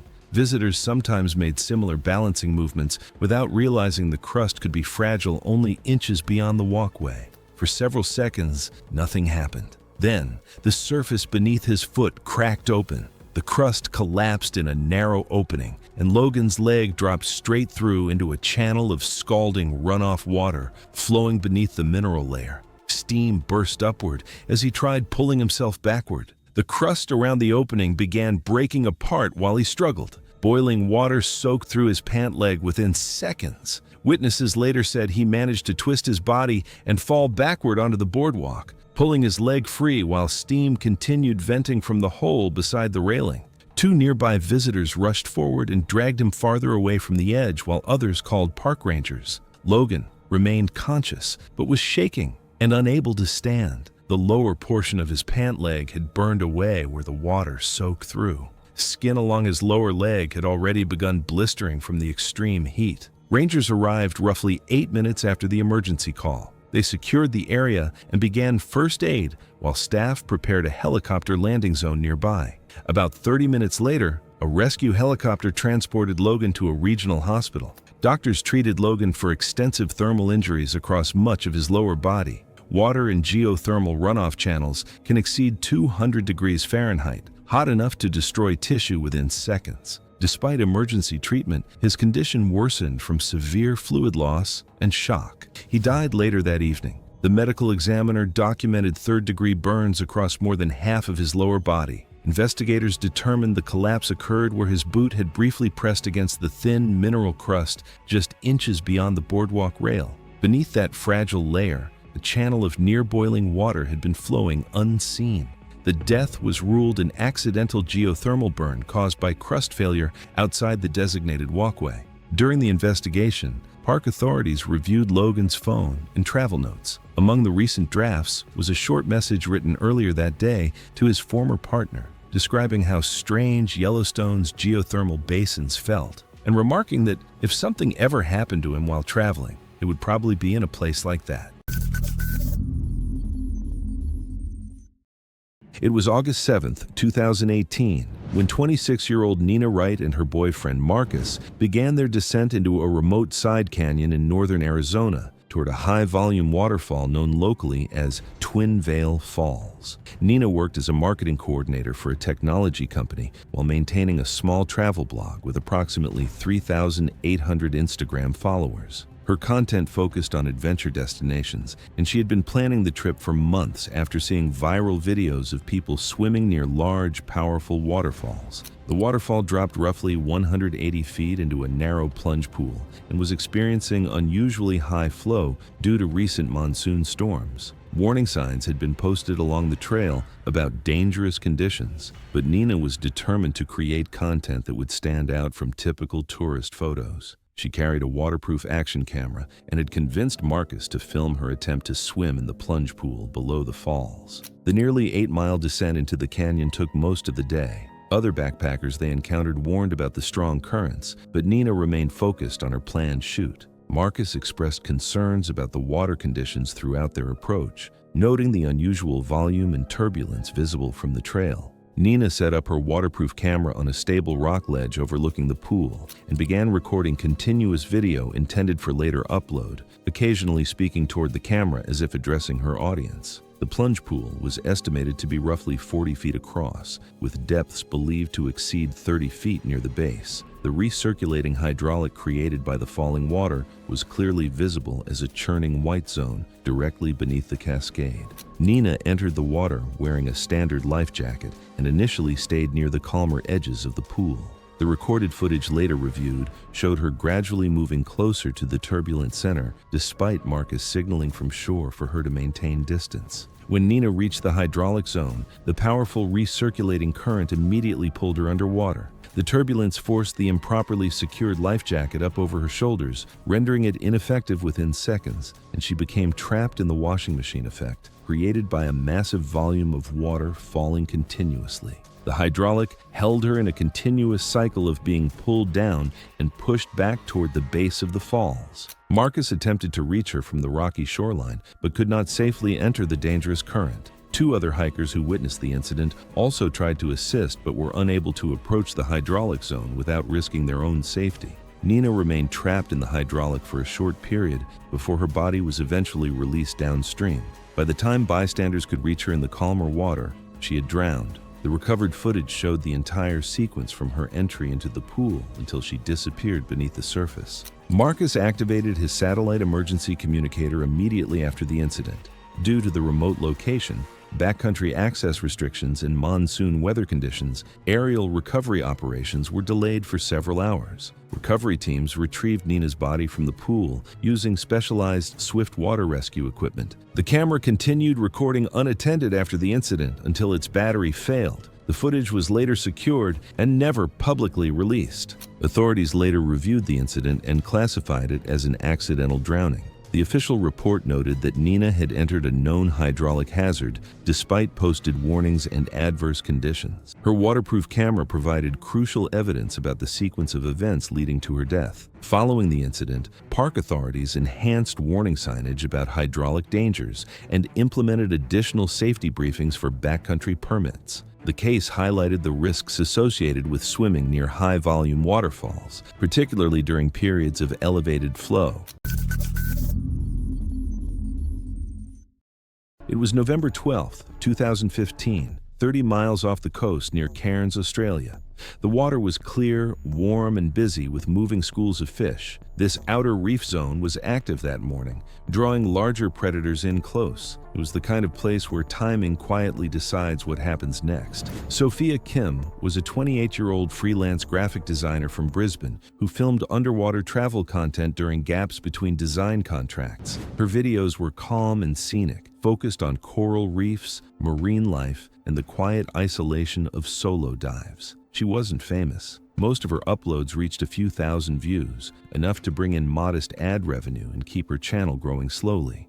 Diving gave her flexible content and something she could control between client jobs. 6 months earlier, Sophia had completed basic freediving certification and was comfortable diving to about 40 feet under supervision. She planned a solo November outer reef dive with basic gear and no shark deterrent or in-water partner. Local operators had reported increased shark activity due to bait fish spawning, but with no official closures, Sophia proceeded, believing calm movement and short dives would limit risk. She entered the water at 10:30 a.m. with the sun high enough to penetrate deep into the water. Visibility exceeded 100 feet, allowing clear views in every direction. The water temperature held near 79 degrees Fahrenheit. From the boat above, the ocean looked calm, with only light ripples. As she descended past 40 feet, a large school of bait fish appeared below her, packed tightly together and moving in sudden coordinated bursts. Their behavior shifted from loose drifting to rapid compression, forming dense, twisting shapes that pulsed and scattered without warning.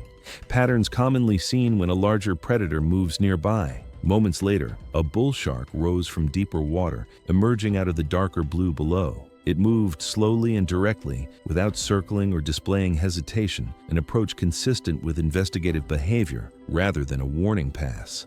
Witnesses on the boat estimated it at about 9 feet long, broad through the shoulders. Sophia reacted immediately, kicking upward to create distance. The sudden burst of movement disturbed the water column, throwing off a trail of bubbles and flashing light from the surface above. That turbulence increased vibration and contrast. Sensory cues bull sharks rely on at close range. Instead of turning away, the shark adjusted its angle and accelerated, closing the distance in seconds.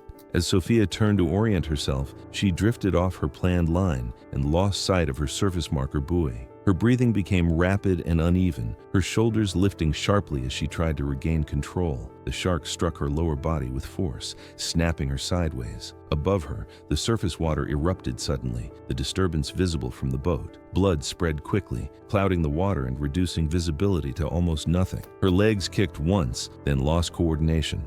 Moments later, observers saw rapid movement and a violent surge of blood in the water as her body was pulled downward. Movement slowed rapidly. Within seconds, the surrounding water darkened and went still. When Sophia failed to resurface, the charter captain noticed blood spreading on the surface and immediately radioed a suspected shark attack. Rescue crews arrived within the hour but found no signs of life. Divers later recovered her body at approximately 125 feet, several hundred feet from where she entered the water. The coroner ruled her death the result of massive injuries from shark predation, with catastrophic blood loss causing near immediate loss of consciousness. Her camera was recovered days later and taken into evidence at her family's request. The footage was never released, and her channel remained online, ending without a final upload. Following her death, marine safety agencies updated seasonal warnings to more clearly discourage solo freediving during feeding periods. The footage was used privately for training and safety analysis, never for viewing.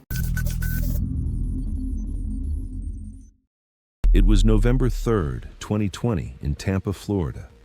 Inside a small apartment kitchen, outdated appliances hummed beneath harsh fluorescent lighting that flattened shadows and amplified every sound.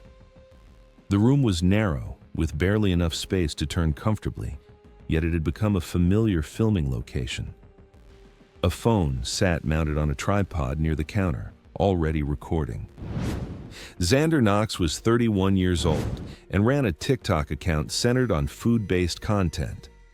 Over the past year, his videos had shifted from casual reviews to increasingly intense eating segments, filmed alone during the hours when his wife, Sarah, worked late shifts as a dental hygienist.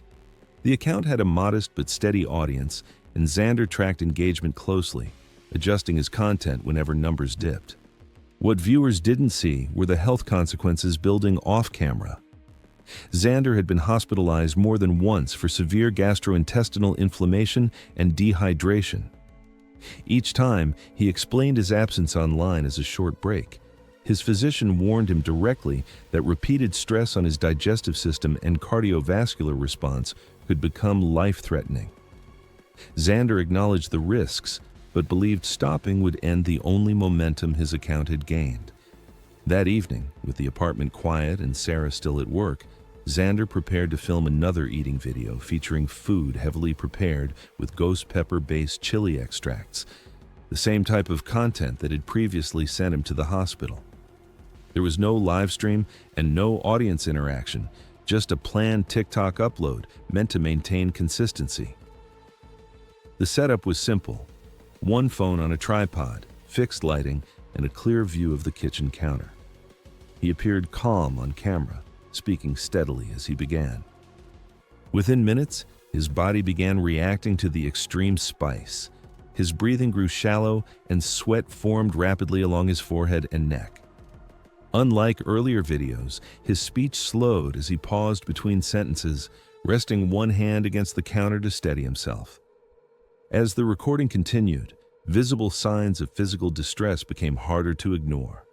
His hands trembled when reaching forward, and he swallowed repeatedly, struggling to maintain composure. He shifted his stance several times, clearly uncomfortable, but continued filming. The stress response intensified.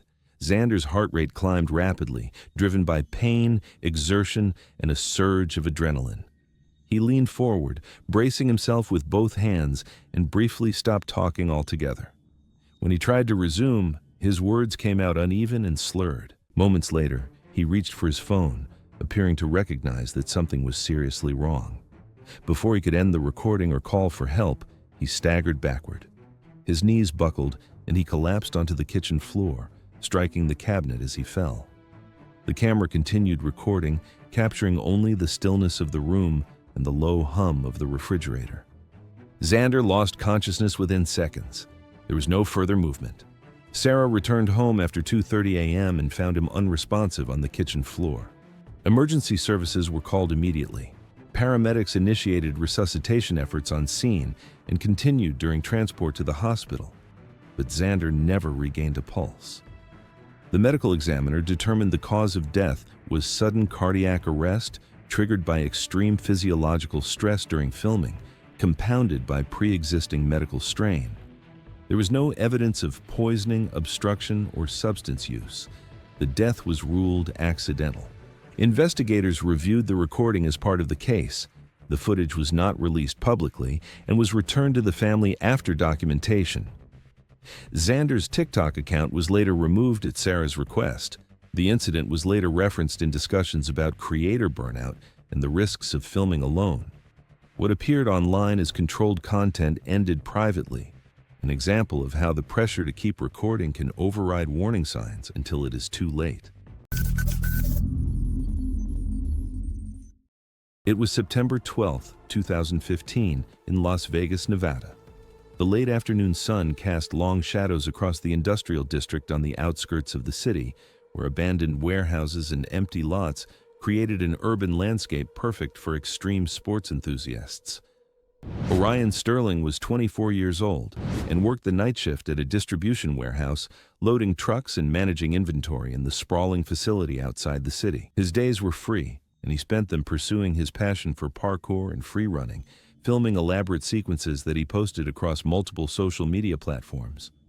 Recent videos featuring larger drops and longer jumps had drawn higher engagement, leading him to plan a more extreme sequence designed to stand out from similar parkour content online. He had discovered an abandoned warehouse complex in the industrial district that featured multiple buildings of varying heights, connected by a network of fire escapes, loading docks, and rooftop access points. The layout was perfect for an elaborate parkour sequence that would demonstrate advanced techniques while showcasing the dramatic urban environment. Orion spent several days scouting the complex and planning a route across multiple buildings, ending with a jump from the tallest warehouse to a lower adjacent structure. He recruited 2 roommates to film the sequence from different positions, and on the afternoon of September 12th, they arrived at the site with camera equipment and began setting up under clear, calm weather conditions. The first portion of the planned sequence involved navigating the lower buildings and fire escape systems, moves that were within Orion's established skill level. He completed these elements without visible difficulty as his friends captured the action from multiple angles, producing footage that highlighted both his technique and the industrial setting. The final element of the sequence required Orion to climb to the roof of the tallest warehouse building, approximately 3 stories high, and attempt to jump to the roof of an adjacent structure, approximately 18 to 20 feet away. As Orion prepared for the final stunt, his friends positioned themselves on the ground level to film the jump from below. Footage later showed hesitation among the group as they adjusted their positions and watched the distance between the buildings. Orion proceeded with the attempt without additional setup or safety equipment. Standing at the edge of the warehouse roof, Orion paused briefly before stepping back to begin his approach. The target building was visible across the gap, with no intermediate landing points between the 2 structures. Later review of the footage showed that the distance exceeded any jumps previously documented in his recordings. Orion began his approach run, sprinting across the warehouse roof to build maximum speed before reaching the edge. He launched himself toward the target building with full commitment, extending his body to achieve maximum distance while maintaining proper form for landing. However, his calculations had been flawed, and he had underestimated both the horizontal distance and the vertical drop involved in the jump. The recording captured Orion falling several feet short of the target building and plunging 3 stories to the concrete alley below as his friends witnessed the fall from the ground level. The impact with the concrete surface was devastating, and Orion's body lay motionless in the alley as his friends rushed to reach him. Orion died from massive trauma sustained in the fall, including fatal head and spinal injuries caused by the impact with the concrete surface below. Investigators classified the death as accidental, resulting from an attempted rooftop parkour jump performed during filming. Measurements taken after the incident showed that the horizontal gap between the buildings exceeded 18 feet, placing it at the extreme upper limit of documented parkour jumps and leaving no margin for error. It was January 18th, 2018. A white cargo van sat alone at a gravel turnout in the Mojave Desert, California. Overnight temperatures dropped below freezing. Inside the van, a small propane heater ran in a tightly sealed space. By morning, the vehicle looked quiet against the open desert. No one nearby realized the night inside had already turned fatal. Marina Cole, 29, had started a modest van life YouTube channel the year before. A freelance graphic designer from Phoenix, she had grown tired of moving between short contracts and small apartments. She sold most of her belongings, bought a used cargo van, and converted it into a simple mobile home. Her channel attracted about 5,000 subscribers. Marina filmed calm routines, cooking on a small stove, organizing storage bins, and hiking desert trails before parking beside empty landscapes. The videos showed quiet mornings and sunsets, a peaceful version of van life she carefully curated for viewers. During the second week of January, Marina drove across the Mojave looking for winter camping spots to film. Weather forecasts warned that nighttime temperatures would fall into the mid-20s. Travelers using heaters in enclosed vehicles were advised to keep the ventilation open. Marina carried a compact propane heater, commonly used by van campers. Most users left a window slightly cracked to allow fresh air inside. That night, however, the cold pushed her to seal the van more tightly. She closed the roof vent and packed towels into small gaps near the rear doors to keep warm air from escaping. By midnight, the interior had warmed enough for her to stop filming and settle onto the bed platform. The heater continued running near the floor. At some point during the early morning hours, the air inside the van began to change. The heater continued running in the sealed space as Marina rested inside, unaware that something dangerous was slowly building in the air around her. Inside the van, nothing dramatic would have seemed wrong.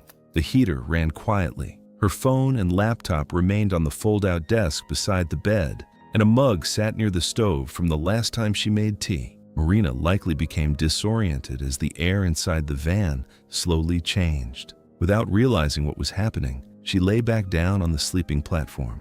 She eventually lost consciousness while the heater continued running inside the sealed vehicle. When investigators later examined the van, they found no signs of struggle or attempts to leave the vehicle. The vehicle remained parked at the turnout for more than 2 weeks. Wind pushed sand against the tires and dust settled across the windshield. Hikers occasionally passed nearby, but nothing about the van appeared unusual among the scattered overnight campers.